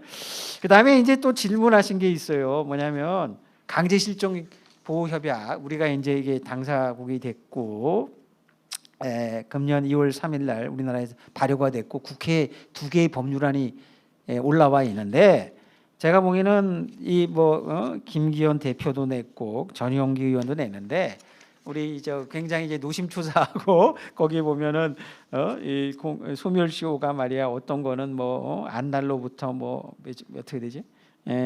전용기 의원의 경우는 피해 발생 시부터 50년간, 또 안 날로부터 20년간 있으면은 권리 행사하지 못한다. 뭐 이렇게 돼 있잖아요. 그런데 이 법은 저는 6.25 전쟁 납북자에게 해당되지 않는다고 봐요. 왜 그러냐면은 그거는 아까 그 토론문에도 보면 김태훈 이사장님도 저 변호사님도 동의를 하셨는데, 이거는 강제실종 협약의 당사국이 되면서 그 이행 법률안이고, 이 법이라고 하는 것은 제정이 되면 장래에 대해서 적용되지 수구표를 갖지 않는 게 원칙이잖아요. 그건 법의 대원칙이에요. 아주 예외적으로 이제 수구표를 갖는 법률이 제정되기는 하지만 그거는 극히 예외적인 것이다 이렇게 보여지고요. 그다음에 이 국제형사재판소 창설을 위한 로마 규정이 있잖아요. 거기에서도 보면은 이제 크라임 어게인스트 휴먼 반인도 범죄 중에 이 전시의 민간인 납치 문제, 즉 강제 실종, 아까 앞에서도 얘기 나왔는데 도태우 변호사가 이제 그 계속보험 논리를 얘기했거든요. Continuing crime이라고 그래가지고 이제 일반 법상으로는 계속보험이 맞아요. 50년대에 납치가 됐는데 납치 상태가 지금도 지속되고 있잖아요. 그리고 그 정보를 요청한데도 그거를 확인도 안 하고 공개를 거부하고 제공 저부, 그것도 뭐냐면은 강제실종 범죄에 해당되는 걸로 돼 있는데, 이 로마 규정 채택 과정에서 이거에 논란이 있었어요. 국가들 간에 외교관 회의에서. 그래서 뭐냐면 2002년 발생한 이후, 로마 규정 발효 이후에 최초의 뭐 납치든 뭐 강제 발생, 그거에 한정해야 된다. 아니다. 그 전 거부터 해서 계속 인정, 논란이 있어서 결국은 이거를 명기적 규정을 두지 않고 뭐냐면 ICC의 판례에 맡기도록 하자 이렇게 나오고 지금 됐어요. 그런데 상당수 거기 ICC의 수추부도 그렇고 그 이전에 발생한 사건에 대해서 적용하는 것은 상당히 소극적입니다. 그런 점을 우리가 하고, 그 연장선상에서 강제실종 보호 협약도 나오고 이런 거거든요. 그래서 저는 이에 대해서 너무 노심차사 할 건 없고, 다만 이 법을 제정하는 과정에서 국회 공청회라든가 이 위원회에서 입장을 밝히고, 이렇게 또 내가 통일부에 또 북한 인권 증진위원회 위원회에서 내가 이 얘기를 했어요. 지난번 회의할 때. 그러면서 통일부에서도 그 입장을 갖고 의견을 하고 가만히 있지 말라. 법무부하고 이렇게 하는. 그래서 내가 그 얘기는 했거든요. 그래서 그렇게 넘어가시면 될 것 같고, 과거사위원회, 우리 이용남 아까 그 상임위원회 와서 과거사위원회법 제정해가지고 과거사 정리법 제정해서 자기들이 일괄적으로 배보상하는 거를 좀 과거사위원회에서 생각하고 있어요. 제가 자문위원회 할 때 그 얘기를 했는데 뭐냐면은 여기는 이 과거사법은 원칙적으로 이 진상규명법의 그 성질을 갖고 있다. 과거사법이 어떤 건 진상규명법, 어떤 거는 전원합법처럼 보상 및 지원법, 그리고 양자를 하는 게 있어요. 일제 강점하의 그 강제 동원 피해 같은 경우는 진상규명도 하고 보상도 하는 두 개 법이 있는데, 이 법은 과거사법은 처음부터 진상규명만 했어요. 1기, 지금 2기, 2024년 12월까지 2기가 진행이 되는데, 그거 배보상 그거 하면 그 위원회에서 자기들 활동 영역을 넓히고 계속해서 앞으로 위원회의 존속 기간을 연장시키려는 의도를 비칠 수가 있다. 그리고 그 과거사법 개정안에 대해서 배보상에 관한 규정을 내놨는데 뭐냐면은 기재부에서 반대 의견을 내고 있어요. 뭐냐면은 과거사 과거사가 유형별로 다 성질이 다르다 말이지. 지금은 또 뭐 킬로 부대 뭐 거기까지도 또 뭐 저기 뭐 배보상이니 뭐 어쩌고요. 여기까지 온갖 건 위원회가 자꾸 늘어나고 있는 판인데, 그리고 이미 보상받은 데가 있어요. 위원회가 2중 3중으로 받으려고 하는 데도 있어요. 그래서 이게 문제. 그래서 저는 이런 과거사법 개정보다 또는 뭐 강제실종보호협약 이행보다는 우리는 6.25 납북자법 여기에 집중을 하고 이 법이 살려내서 추가적인 진상규명과 뭐냐면은 보상을 하도록, 피해 위로금 받도록 하는 것이 그것이 정도다라는 게 저희 생각이고, 이를 위해서는 직접 피해자인 여러분들이 가만히 있어서는 안 된다 이거죠. 진짜 적극적으로 나서고 여론도 조성하고 그래야 된다라는 게 제 말씀. 15분 됐나요? 저는 그 정도만 핵심적인 얘기만 말씀드릴게요. 역시 우리 재성호 교수님이십니다. 시간을 잘 지켜서 감사합니다. 자, 다음에는 이제 네 분의 토론자 들을 모시게 되었는데 앞에 잠깐 말씀드렸던 것처럼 우리 이은주 박사님께서는 부재 중이셔서 천상 제출해 주신 토론문으로 대체를 하겠습니다. 근데 제가 딱 한 가지만 짚으면 박은주 죄송합니다. 박은주 박사님이 세 가지를 지적을 했어요. 저로서는 다들 공감이 가는 지적으로 생각하고요. 그리고 종합적으로 나중에 이제 토론할 때 다시 좀 언급이 돼야 되겠습니다만은 단순 비교는 물론 할 수 없습니다. 그런데 일본의 경우에는 피해자 가족들이나 정부나 굉장히 적극적으로 나서고 굉장히 정교하게 진실 규명을 시도를 해왔다 하는 그런 느낌이 들고 동시에 이 그다음에 가족협의회 그리고 이 연구자 간에 긴밀한 협력이 이루어지고 있다 하는 그런 인상을 받았어요. 이제 토론자 천상 이제 그러면 박은주 박사님을 넘어서 다음 분을 모시도록 하겠습니다. 이정진 박사님을 모시겠습니다. 예. 예, 안녕하세요. 네, 좀 전에 소개받은 이정진입니다. 네, 전 간단하게 제가 일하고 있는 기관에 대해서 짧게만 말씀드리고 토론을 하도록 하겠습니다. 저는 국회 입법조사처라는 곳에서 일을 하고 있고요.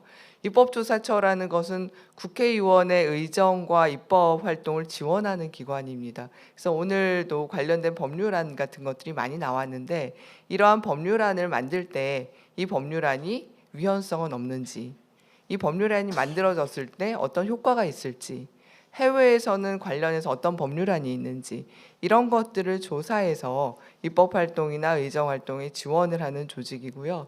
2007년에 생겼기 때문에 현재 13년 정도 되는 국회 내에서는 가장 젊은 기관이라고 할 수가 있겠습니다. 네, 거기서 저는 이제 일하고 있는 조사관이고요.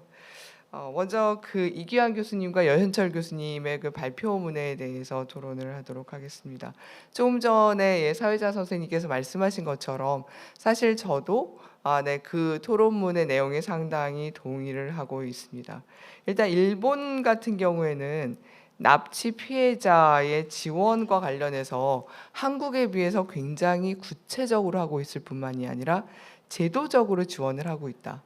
이 우리나라의 법과 우리나라의 전시 납북 피해자 관련 법과 일본의 납치 피해자 관련 법을 보게 되면요, 법의 제목부터가 다릅니다. 우리나라는 명예회복과 관련된 법이라면 진상규명과 명예회복이 법률의 제목인데 일본은 같은 경우에는 북한에 의해 납치된 피해자 등의 지원에 관한 법률입니다. 그러니까 이 법이 주목하고 있는 부분이 다른 겁니다. 사실 어떻게 보면 저희 물론 명예회복도 중요하고 하지만 조금 전에 재성호 교수님께서 말씀하신 것처럼 지금 중요한 것은 어떻게 피해자나 피해자 가족들에게 보상 혹은 배상을 할 것이냐의 문제라고 보여집니다. 그래서 그런 점에서 일본의 이런 사례를 좀 저희가 시사점으로 볼 필요가 있을 것 같고요.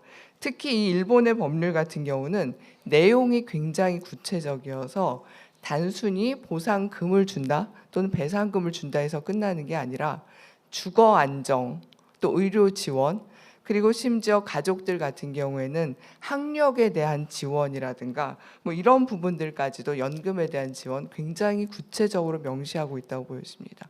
그래서 향후 한국에서도 법률 개정을 통해서 피해자와 피해자 가족, 그러니까 피해자로 끝나는 게 아니라 사실 어떻게 보면 납북 피해자 같으신 분들은 대부분 북한에서 돌아가셨거나 생존하시더라도 나이가 많으실 테니까요. 그 가족에 대한 지원 법률이 같이 이루어져야 될 것 같고 그 내용을 구체적으로 명시하는 것이 좀 필요할 거라고 생각이 됩니다. 그리고 두 번째로 저희가 일본 사례를 볼 때 중요하게 생각되는 것이 일본은 국내적으로도 납치 피해자 문제에 대해서 끊임없이 여론을 환기했다는 점입니다. 한국은 사실 이 전시 납북 피해자분들에 대한 여론이 많지 않고 잘 모르는 사람들이 많을 겁니다. 우리는 오히려 그 일본의 강제징용 피해자 문제라든가 아니면 위안부 문제라든가 아니면 국내 문제에 있어서도 5.18이나 4.3과 같은 이런 피해자들에 대한 것들은 지속적으로 환기가 되어 왔고 또 여론이 많이 알고 있습니다. 하지만 그 전시납북 피해자 문제는 이러한 여론 문제에서 좀 전 뒤져 있다고 생각을 합니다. 제가 아침에 출근할 때 그 라디오 방송을 좀 들으면서 출근을 하는데요. 아침에 라디오 방송에 그 제일 중요한 뉴스 중에 하나로 한국의 작가인 한가희라는 분이 계시는데요. 이분이 작별하지 않는다라는 소설을 가지고 프랑스에 굉장히 유명한 상을 받았다고 하더라고요. 근데 이 작별하지 않는다라는 책이 제주 4.3 사건을 다룬 책입니다. 이 한강이라는 작가는 과거에는 5.18을 다룬 책으로 굉장히 중요한 저도 또 외국에 요즘 나이가 들어가지고 이제 잘 기억이 나지 않습니다. 근데 굉장히 중요한 상을 수상을 했고요. 이번에는 제주 4.3 사건을 가지고 4.3의 피해자들 또 그 가족들의 회상을 통해서 돌아보는 이 책을 통해서 프랑스에서 중요한 상을 수상했습니다. 이거는 뭐냐 하면 한국뿐만이 아니라 국제적으로도 이러한 피해가 한국에서 발생했고 또 이 사람들이 얼마나 지금까지도 어렵게 살고 있는지 이런 부분들에 대한 계속 지속적인 여론 환기가 되는 부분이라고 생각하거든요. 그래서 저는 전시 납북자 문제도 똑같이 이러한 부분이 좀 필요하다고 생각을 합니다. 그리고 일본 사례에서 저희가 또 하나 시사점을 받을 수 있는 세 번째 점은 저는 일본 정부가 북한에 대해서 지속적으로 동일한 입장을 취해왔다는 점에 있습니다. 그러니까 일본은 납치 피해자 문제에 대해서는 항상 북한에 대해서 이것이 수교를 하기 위한 전제 조건이고 가장 중요하다. 그리고 납치된 일본인을 즉각 일본으로 돌려보내고 혹시 사망했으면 유골이라도 보내는 것이 전제다라는 것을 지속적으로 심지어 정권이 바뀌더라도 그러한 주장에 있어서 일관되게 주장을 해왔습니다. 근데 한국은 사실 이 전시 납북자 문제라든가 다른 이 피해 보상 국가에 하나 아니면 이런 외국에 의한 피해 보상 문제에서 정부가 바뀔 때마다 입장이 조금 바뀌는 것을 볼 수 있습니다. 그래서 아마 재성호 교수님께서도 아까 그 인권대사를 하셨다고 말씀을 하셨는데 북한 인권법 같은 경우도 정부가 바뀌면 내용도 달라질 뿐만이 아니라 법률이 실제로 잘 시행되지 않는 경우들도 있습니다. 그래서 사실 전시 납북자 문제도 어떻게 보면 한국뿐만이 아니라 북한과 또 관련된 부분이기도 한데 이런 정부가 일관된 자세를 취하는 것이 굉장히 중요하다고 생각을 합니다. 저 마지막으로 이제 전시 납북 피해자 문제가 한국 사회에서 굉장히 좀 어려운 문제로 얘기가 되고 있는데요. 일단 아까 말씀드렸던 북한과의 관계 문제 또는 국내에서도 다른 사건들 그러니까 5.18이나 4.3이라든가 이런 국내 문제들과는 다르게 왜 전시 납북자 문제가 중요하게 다루어지지 않는가 이런 부분들에 대한 저희가 고민이 좀 있어야 될 것이라고 생각이 되고 그리고 저는 아까 재성호 교수님 발표가 사실 제가 토론은 아니지만 이 학술회의 주제 자체가 전시 납북 문제이다 보니까요. 그리고 제가 국회에서 일을 하다 보니 일단 중요한 것은 입법이라고 생각을 합니다. 일본 같은 경우에도 물론 국내외적으로 납치 일본인 문제를 해결하기 위한 정부 차원에서의 노력이 계속 있어 왔지만 기본적으로 깔려 있는 것은 입법을 통해서 피해자를 구제하려는 구체적인 노력을 지속해 왔다는 점입니다.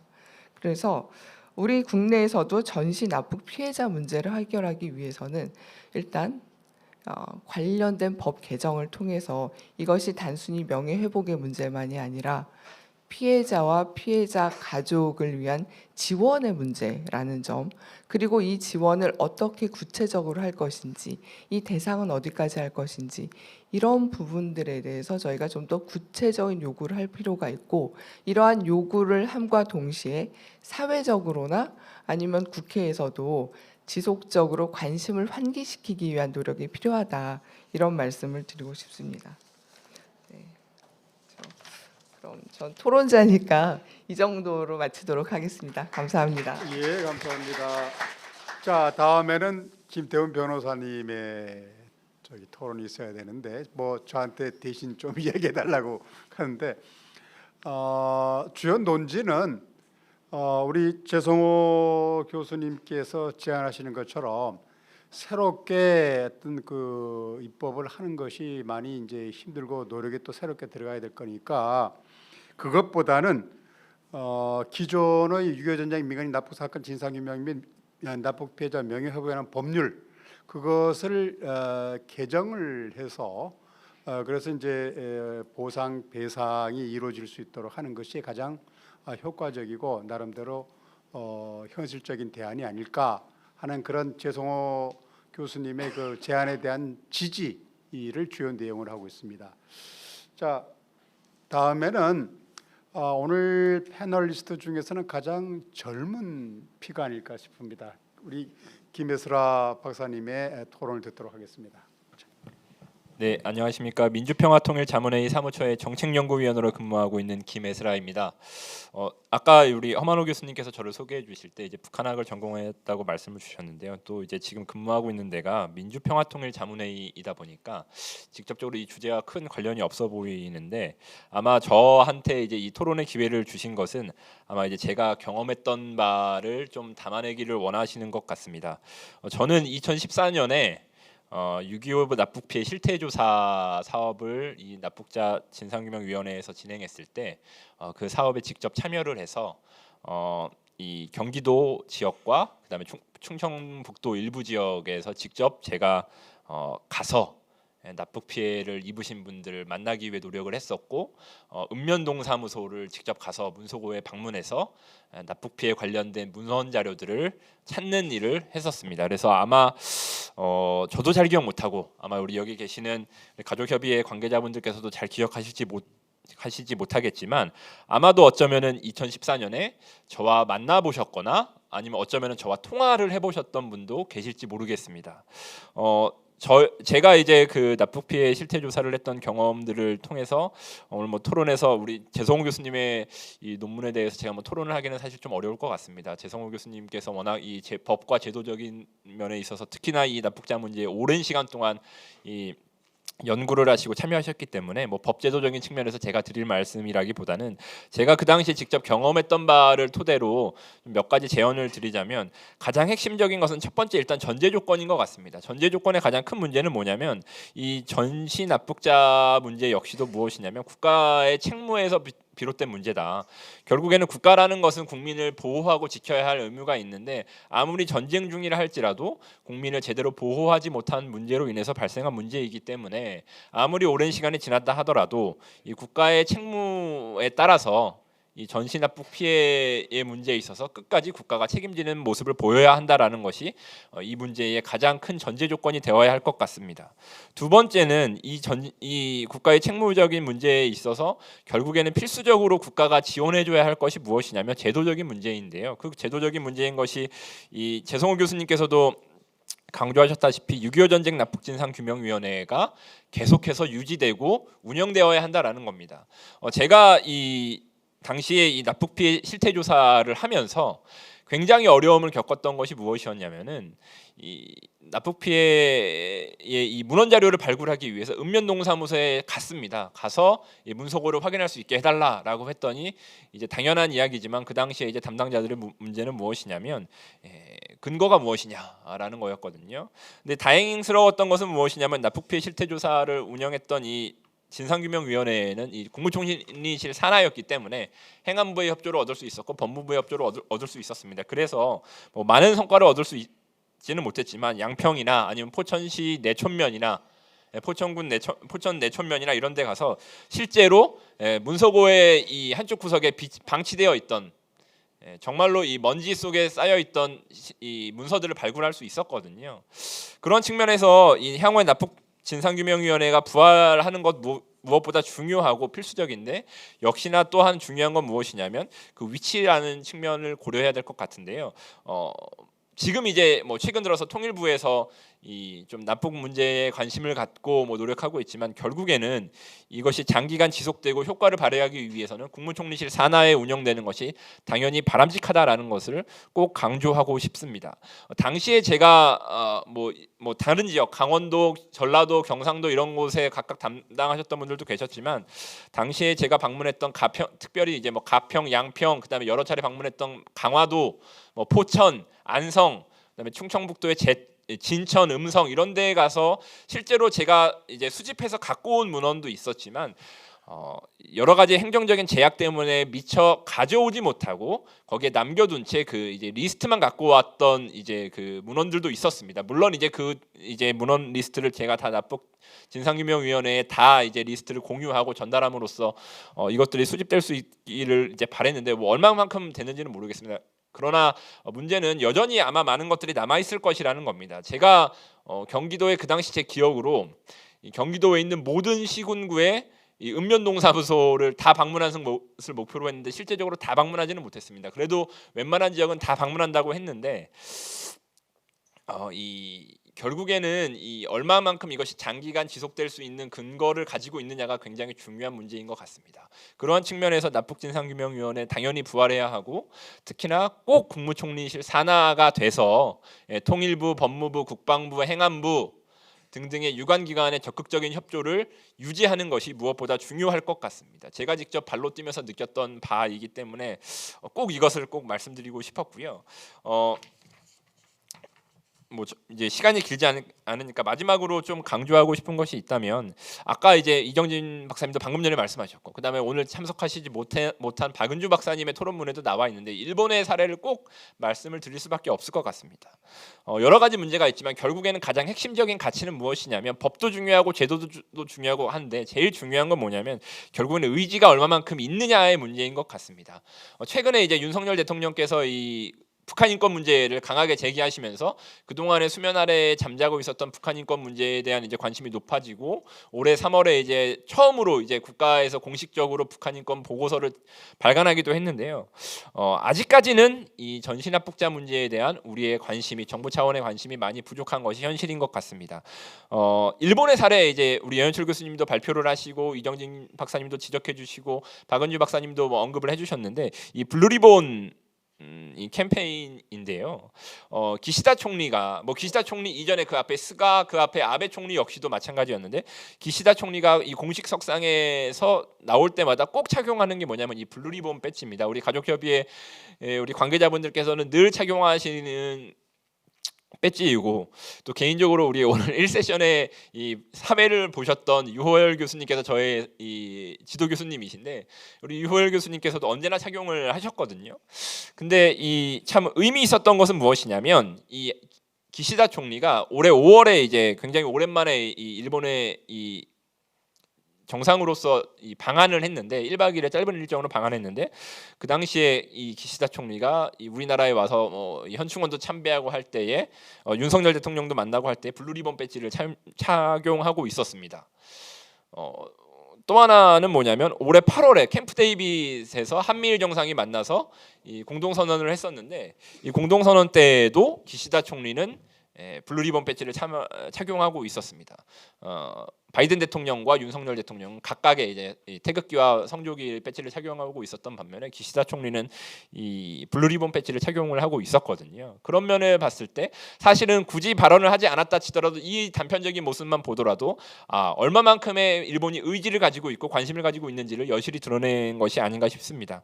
일본은 양자회담뿐만 아니라요, 뭐 이런 한미일 정상회담뿐만 아니라 G7, 아세안 등등의 여러 전혀 사실은 이런 납북 문제와 크게 관련이 없을 것 같은 그러한 석상에서도 끊임없이 이 지속적으로 이 일본인 납치 문제를 제기하고 있고 일본의 정상들은 항상 이 블루리본 배지를 착용을 하고 있다라는 점에서 이 부분에 있어서는 우리가 꼭 우리의 의지를 드러낸다라는 측면에서 어쩌면 뭐 이것이 어려울 수도 있을지 모르겠습니다. 우리는 훨씬 더 복잡하고 어려운 문제이지만 적어도 정말 최소한이라도 북한 인권 문제와 결부돼서 이 문제가 함께 추진된다면 우리의 대통령이 우리의 정부 관계자들이 북한 인권 문제와 함께 더불어서 이 전신합북자 문제에 대해서 끊임없이 공식 석상에서 양자 회담이든 뭐 한일 정상회담이든 한미 정상회담이든 한중회담이든 간에 어디든 간에 끊임없이 우리의 의지를 보여주고 언급을 해야 하는 것이 무엇보다 중요하지 않나라는 생각이 듭니다.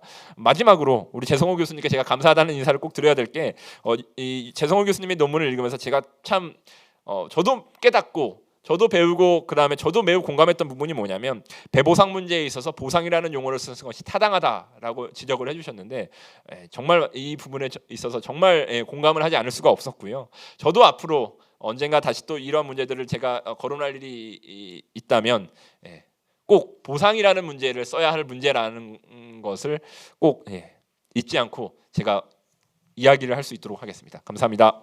예. 제가 이 세션을 시작할 때 말씀드렸던 것처럼 발제자들의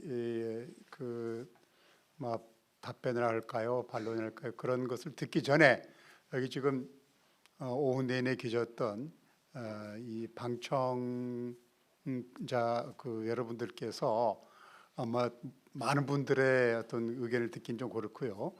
시간이 좀 부족할 거고 한 3분 정도 말씀을 좀 전해 드릴까 싶은데 말씀을 하실 때는 좀 크게 알아들을 수 있도록 말씀하시면서 누구신지 그다음에 구체적으로 누구한테 뭐 질문이 있으면 질문 혹은 논평이 있으시면 대상자가 누구인지를 좀 밝히시고 말씀해 주시기 바랍니다. 자.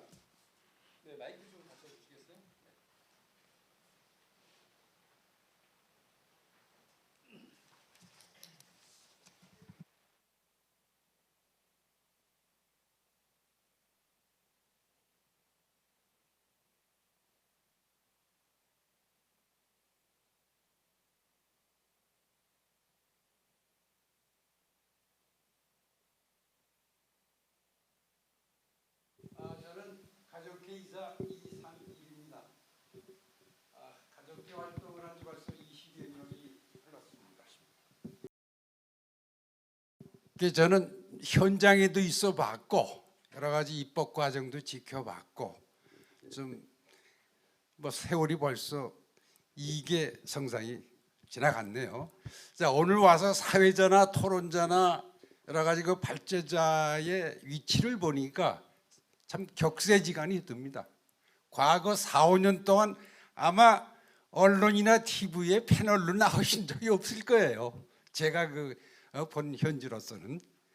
그것이 뭐냐? 결론적으로부터 말씀을 드리면 어떤 우리 문제는 좌우 이념 보수 진보를 떠나서 통치권자의 의지입니다. 지금 1섹션, 2섹션은 어떤 학술적인 의미에서 국제나 어떤 국내적으로 건의하고 발표하고 하는 그것도 표시를 해야죠. 저희 1세대 당사자로서의 중요한 부분은 뭐냐? 어떤 분이 이런 말씀을 하세요. 내 아버지 보고 싶고 다 하죠. 당장 내가 죽겠다, 자식이. 그러니 배보상, 제가 거의 막내 세대입니다. 유복자 빼고는 저희 세대가 막내일 거예요. 저 벌써 75입니다. 여러분들이 이거 피부적으로 느끼지는 못해요. 이건 학술적으로 얘기지. 그래서 몇 가지만 제가 말씀을 드리겠습니다. 우선 이정진 입법조사처 여러분들 잘 모르실 거예요. 굉장히 중요한 위치입니다. 모든 법안이 힘을 하게 돼 있어요. 맞습니까? 틀립니까? 예, 여러분 알아두시고요.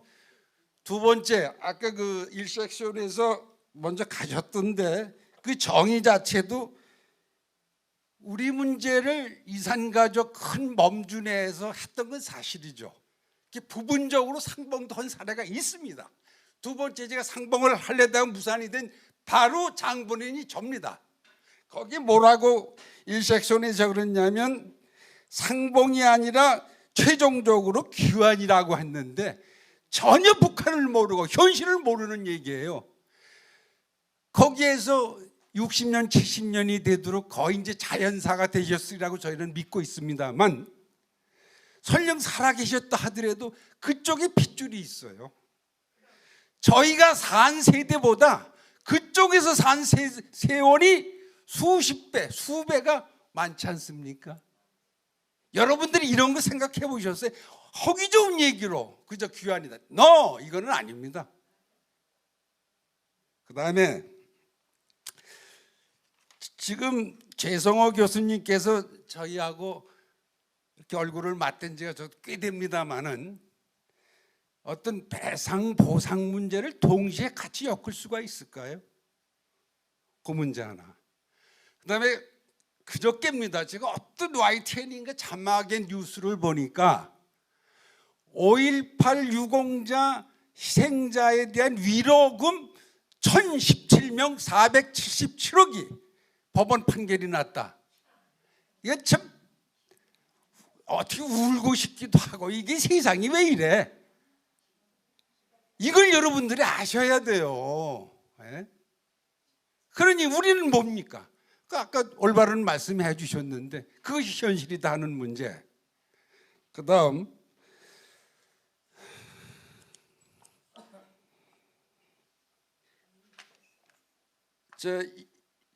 이정진 조사처 입법조사관님께서 여론 환기가 중요하다고 그랬습니다. 맞는 얘기입니다.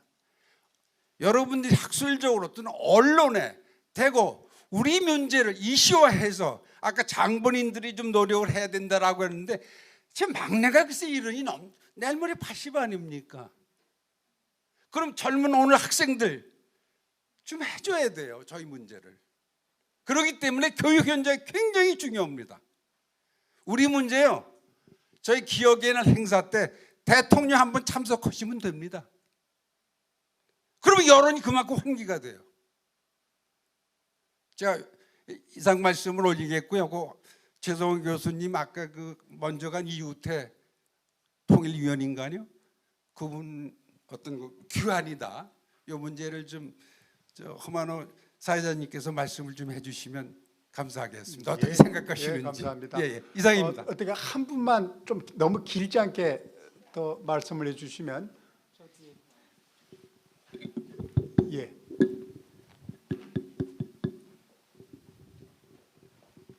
예. 자, 지금 내려오시는 예. 여기에 오신 분들은 그 내용 전개 이런 거 법안 같은 것만 얘기를 하시더라고요. 누구신지 먼저 좀 제 납북자 송경자라는 사람입니다. 전환이 납북자 송경자. 송경자. 예. 여기 오신 분들은 처음서부터 아까 토론회부터 입법 뭐 얘기만 다 하시더라고요. 그래갖고 거기에 대한 그러니까 자기의 가진 지식을 갖고 펼쳐 나가시는 것뿐이 우리에게는 아무 소용이 없는 거예요. 근데 제가 아까 저 성함을 모르는데 두 번째 계신 분이 그 입법 이런 거 얘기를 하셨는데 제가 심재철 의원 때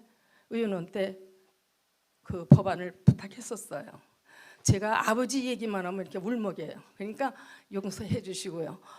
입법했는데 그분이 이제 당선이 안 되는 바람에 그만뒀고 지금은 누구한테 있느냐 구자근 의원한테 가서 있는데 3년이 됐어요. 외통위에서 올라간 지가. 아시겠어요? 근데 그게 통과가 안 돼요. 왜 안 되느냐 하면은 21명이 외통위원인데 13명이 저쪽 당이에요. 그래서 안 해주고 아까 여기 뭐 진실과 화해라는 분 오셨던군요. 거기에 이 13분들이 다 가서 계셔요. 그래갖고 딴 단체를 만드는 거예요. 그래갖고 우리들 보고 또 거기서 결정문을 받으라고 그래서 결정문 받은 사람도 또 있는 거예요. 근데 정부에서 한 게 더 정확한 거 아니겠어요? 저 힘 있는 거 아니고? 근데 자기네들이 또 만드는 거예요. 그러면서 그 소리를 듣고 제가 하는데 지금 여기서 얘기하시는 분들은 법안이 올라가 있는 걸 모르시고 하시는 것 같아요. 그렇죠? 알으세요?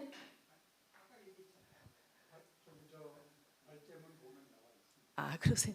그러면은 그 3년이나 된 그 법안이 어떻게 통과를 안 되고 있으면은 그 통과를 할 수 있는 그런 안건을 여러분들이 토론을 하셔서 그런 걸 하셔야지. 우리는 여기서 하시는 말씀은 우리가 다 알고 있는 거예요. 솔직하게 말해서 우리가 이렇게 정리를 못하는 것뿐이지 알고 있는 건데, 우리가 원하는 것은 결정을 얘기하는 거예요. 예. 결론을 얘기해달라는 거지 다른 것이 없어요. 예, 감사합니다. 자, 여기 아까 어르신 한 분 손을 드셨는데 마지막으로 듣도록 하겠습니다. 저는 가족회에서 나온 사람입니다. 박수일입니다. 지금 여러 가지 말씀 참 감사합니다. 저희들 노력이 부족하다는 말씀하신 거는 참 분해요. 우리 노력 많이 했거든요. 근데 지금 드릴 말씀은 딱 한 가지입니다. 납북 피해자와 그 가족이라고 말씀하셨는데, 납북 피해자와 그 가족이라는 말은 합당한 얘기가 아니에요. 가족도 엄청난 피해자입니다.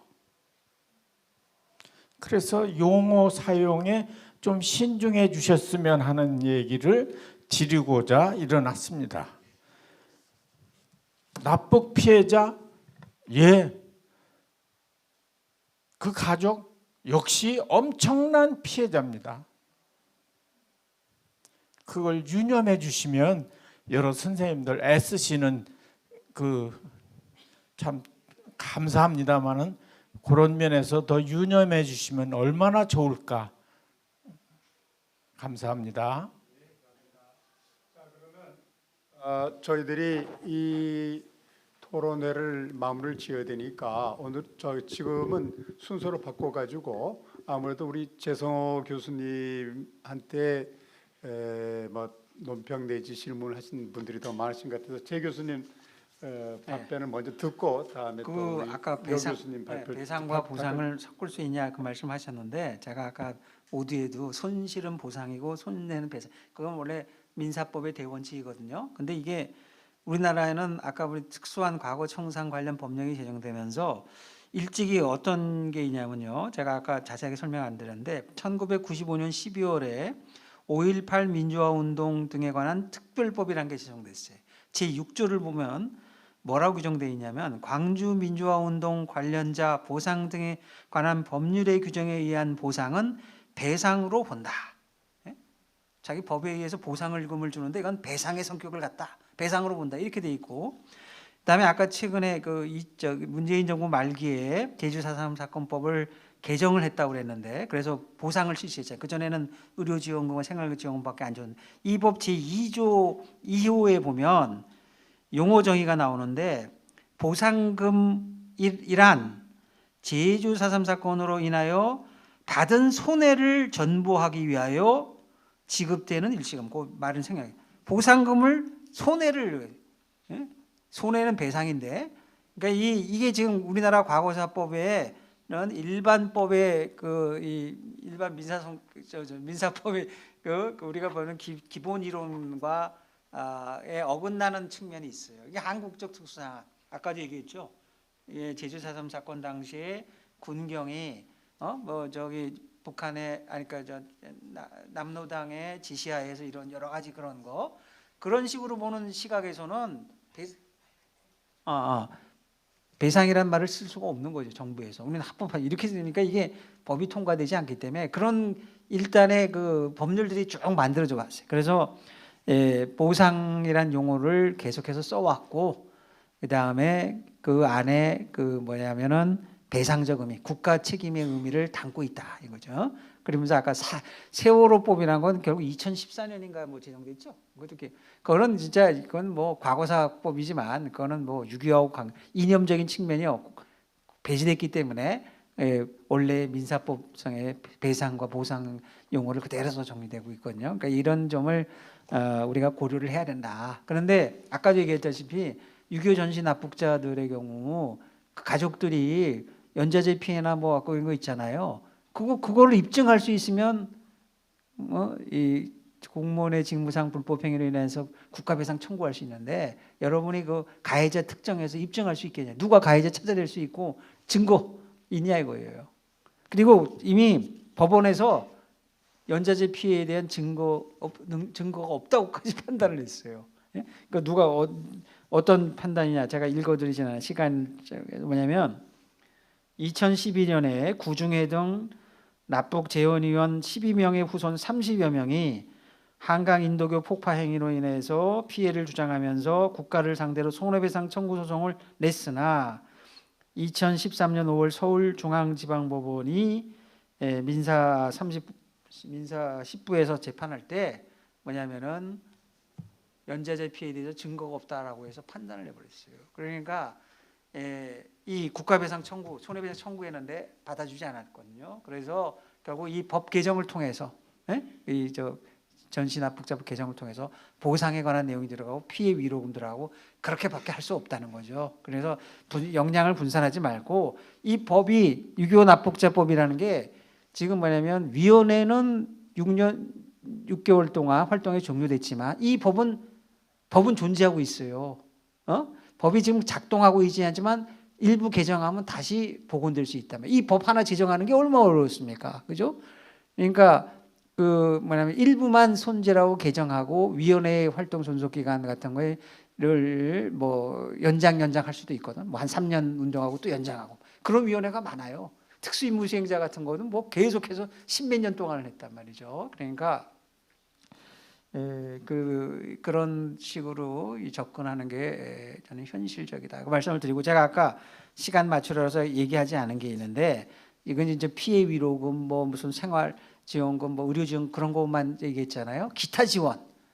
왜냐하면 전후납북자법이나 특수임무수행자 같은 경우에는 그 특수임무수행자나 전후납북자들의 가족들의 단체를 구성을 해서 지원금을 지원하고 있는데 지금 여러분들 받는 거 없잖아요.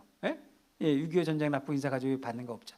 그런 지원을 넣도록 할 필요 있고 또 뭐냐면 거기서 교육과 학술 활동을 지원하게 돼 있는데 저는 교육 학술 활동뿐만 아니라 그런 교육과 학술 활동에 종사하는 단체에 대한 지원도 들어가면 좋겠고 또 하나 언급한 게 뭐냐면 이거는 조태영 의원이 법률 개정안을 내면서 안을 제가 차용해서 좋은 아이디어라고 했는데 사실은 이 전쟁 납치라고 하는 게 6.25 전쟁 때 여러분 우리가 95,456명이라고 했잖아요.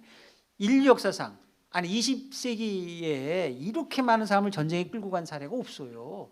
근데 이거는 대한민국에서도 알까 말까 이건 전 세계적인 이슈예요. 사실은 그렇잖아요. 그래서 6.25 전쟁 납북 문제연구원을 통일부 산하기관으로 설치하자는 안을 냈는데 좋은 아이디어다 말이에요. 그래서 6.25 전쟁 납북 연구원을 만들면 이제 그 뭐냐면 납북 이제 여러분들이 연세가 많으니까 30년쯤 지나면 이미일 사상이 만드신 6.25 전쟁 납북 뭐 사료원인가 그거 뭐 존속하겠어요? 그렇잖아요. 납북 문제 연구원을 만들면 여기서는 전전 납북 6.25 전쟁 전에도 납북이 있다고 하는 거 우리가 360 몇 건을 찾아냈죠. 그다음에 전시 납북자도 추가 진상규명 위원회가 존속할 때는 하고 또 위하고 그다음에 뭐냐면 전 세계 여러 나라에 전쟁 기간 중에 납치된 사례들이 있잖아요. 그리고 전쟁 납치뿐만 아니라 제네바 제4협약은 전시 민간인의 보호에 관한 협약. 그러니까 전쟁 납치에 그치지 않고 전시 민간인 보호에 관한 세계적인 연구기관으로 육성할 필요가 있어요.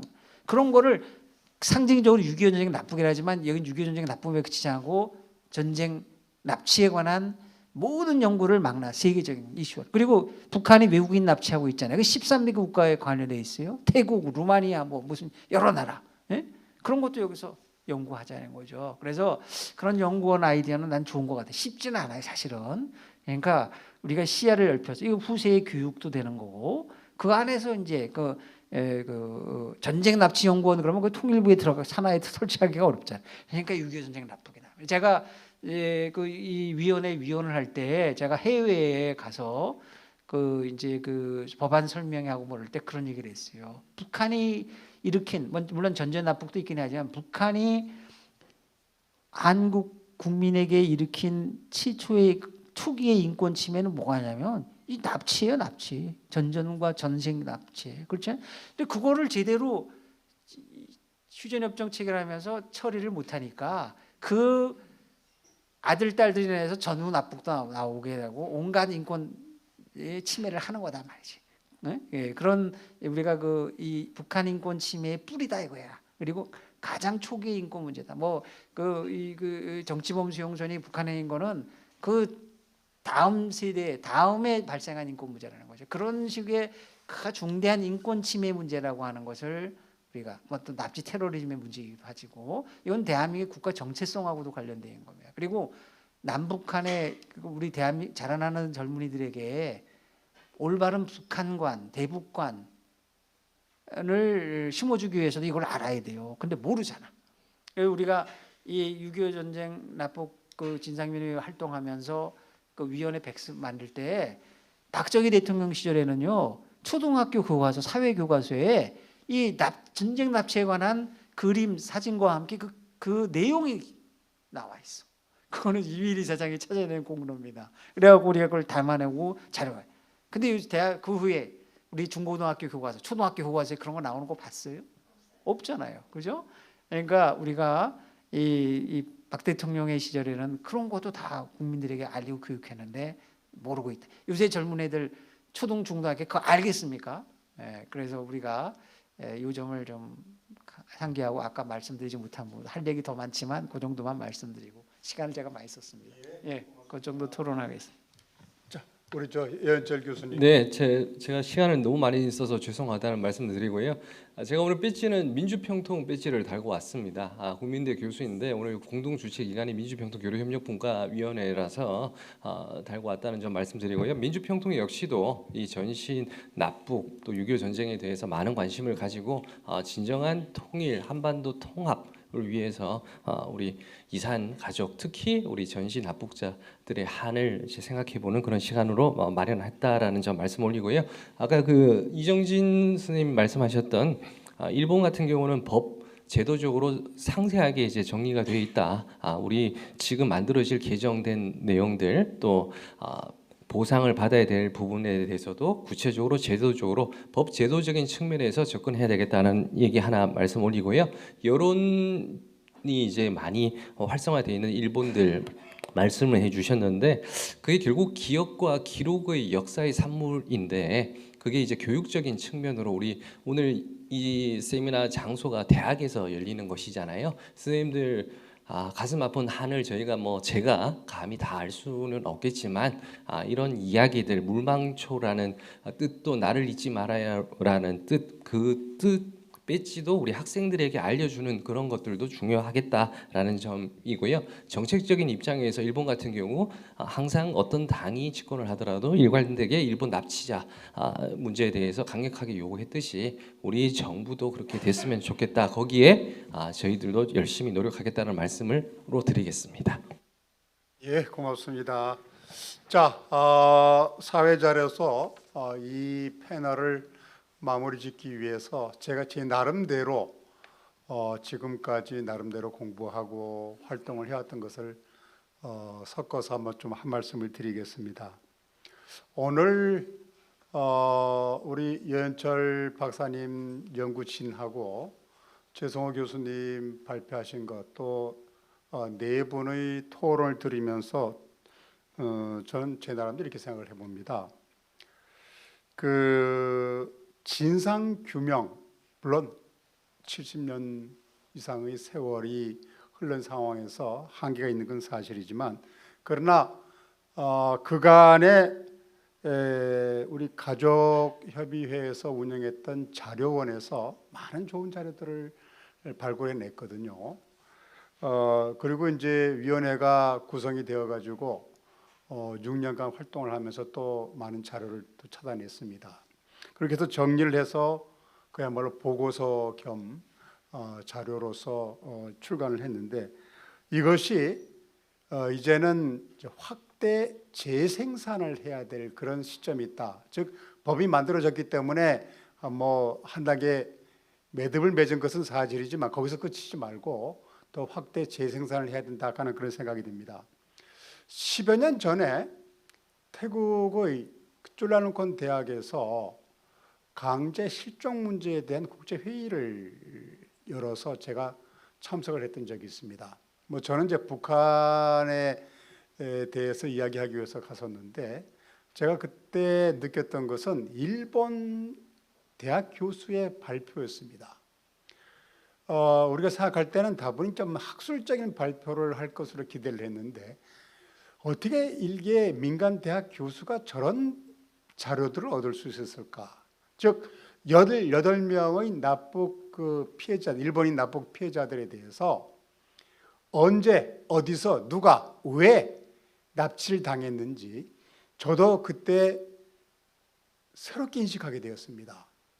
항상 궁금하게 생각했던 신광수 사건, 즉 김대중 정부에서 6.15 선언에 따라서 그냥 북한에 돌려보내버렸던 그 일본인 납북자, 납치자의 산 증인 내지 증거인 신광수에 대해서 구체적으로 누구에 의해서 어떻게 납치되었고 그 희생자가 어떻게 끌려갔는지를 이야기를 하더라고요. 그러니까 제 판단은 아마 일본 경치청이라든가 담당 정부 기관이 이 연구자 교수에게 자료를 다 넘겨줬지 않나 싶은 생각이 들더라고요.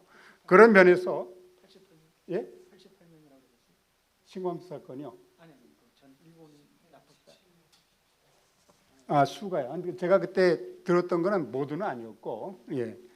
그래서 이렇게 이제 그 진상 규명은 할 수 있는 한은 최대한 조사를 해서 안 되는 부분은 후손들에게 계속 연구하라는 취지로 퀘스천 마크를 남겨놓더라도 계속 추진을 해야 된다 싶은 생각이 듭니다. 그리고 이제 이어서 공론화, 즉 국내 국제 사회도 되고 공론화를 해야 되고 또 우리의 결연한 그 의지를 보이기 위한 그런 그 제스처를 계속 취해야 된다고 생각합니다. 그것이 일본의 주요 정치인들이 블루리본을 다는 이유가 아닌가 생각하고요. 우리도 일부 하고 있죠. 그러나 지치더라도 계란으로 바위를 치는 기분이더라도 계속 노력을 해야 한다고 생각합니다. 그것은 가장 중요한 타겟은 역시 북한이죠. 그 북한에 대해서 북한은 거꾸로 우리한테 이인모 노인 돌려보내라. 또 신광수를 구체적으로 지목을 해서 돌려보내라. 이런 식으로 자기네들의 대남 정책의 제1순위다 하는 것을 우리한테 각인시키기 위해서 그런 거거든요. 거꾸로 우리 역시도 이 문제가 해결되지 않으면 어떠한 대북 지원도 없다. 북한에 대한 조그만 페이버도 여기에 대해서 긍정적인 반응을 보이지 않으면 안 된다 하는 것을 북한의 위정자들에게 각인시킬 필요가 있다고 생각합니다. 그리고 국제사회에서도 제가 2003년부터 2005년까지 제네바에서 북한인권 결의안이 준비되어 가지고 가결이 되도록 로비를 하면서 느꼈던 것은 바로 이 전시납북자 국군 포로 문제를 거론을 제입을 한 적이 있습니다. 했더니 너무 오래된 옛날 얘기가 아니냐라는 식으로 귀담아 드리려고 들질 않더라고요. 그렇게 하고 영문화 혹은 뭐 어떤 그 외국어든 간에 그 설득할 대상자 그 외교관들을 설득하는 데 쓰일 수 있는 그런 그 팜플렛 형태든 간에 외국어로 된 자료들이 좀 많이 준비가 돼야 됩니다. 그래서 그런 것이 그 당시로서는 준비가 안 되어서 바로 좀 로비를 하는데 효과적이지 못했다는 생각이 듭니다. 더불어서 현재 지금 북한에 대한 인권법을 가지고 있고 최소한 선언문이라도 채택했는 그런 그 주요 국가들, 이를테면 미국, 일본만이 아니고 EU 하고도 일종의 그 연대, 유나이티드 프론트를 구성하는 것도 굉장히 힘을 실어줄 수 있는 것이 아닐까 생각합니다. 이게 나라가 사이즈가 작아서 그런지 우리 것에 대한 어떤 그 애착심이 부족해서 그런지 외국에서 한번 크게 이야기를 해주면 거꾸로 국내에서 계속 수년 수십 년간 해왔던 것을 무시해왔던 사람도 다시 생각하게 됩니다. 그래서 국제적인 연대도 굉장히 나름대로 효과가 있는 방법이라고 생각합니다. 자, 좀 다른 얘기를 해보겠습니다. 지금 우리나라의 이념적인 지형은 1960년대 말의 서유럽 상황하고 많이 비슷하다고 생각합니다. 무슨 말인가 하면은 이 좌파들이 그간의 우파의 잘못된 정책들에 대해서 비판을 하면서 막 득세를 해가지고 엉뚱한 이야기들 하거든요. 무슨 말인가 하면은 1960년대 말의 서유럽 좌파들은 소련이나 중국의 인권 상황을 인정하지 않으려고 들었습니다. 그런데 이런 그 이념적인 지형을 서유럽 내부에서 바꾼 중요한 그 일종의 그 모멘텀이랄까 재료가 바로 공산권의 인권 실상에 대한 고발이었습니다. 솔제니친, 사하로프 이런 사람들의 고발입니다. 지금 이 사안이 이 민간인 납북자 문제를 비롯한 이 인권 사안이 단순히 피해자, 가족, 또 가족도 피해자라고 말씀하셨는데 여러분들의 일만이 아닙니다. 이것이 북한의 인권 문제와 남북한 관계 전반적으로 변화시킬 수 있는 중요한 키포인트고 마스터 키거든요. 그런 면에서 본다 하면 여러분들의 일이 여러분들의 일로 국한되는 게 아니고 이 북한을 변화시키고 남북한 관계를 발전시키고 우리 민족이 나아가야 될 이 근대적 민족국가의 완성이라는 그런 측면에서 중요한 토대가 되는 것이기 때문에 여러분들에게 끝이지 말고 우리 국제사회에서 계속 놀이될 수 있도록 노력을 하셔야 되는데 그 노력은 제 생각에는 여태까지 해봤는데 별 효과가 없더라, 너무 지친다, 물론 당연한 사실이죠. 그렇게 하고 국회의원 한 사람 움직인다 하는 게 얼마나 힘드는 건지 저 역시도 다른 일로 경험을 해봐서 어느 정도는 절실하게 느끼고 있습니다. 그런데 우리가 이런 기회든 저런 기회든 계속 다양하게 노력을 해야 그 속에서 조그마한 결실 또 효과적인 방법을 우리 스스로 찾을 수 있는 것이거든요. 그러니까 자부심을 가지고 우리 모두가 계속 노력할 것을 함께 외치면서 이 패널을 마무리하도록 하겠습니다. 감사합니다.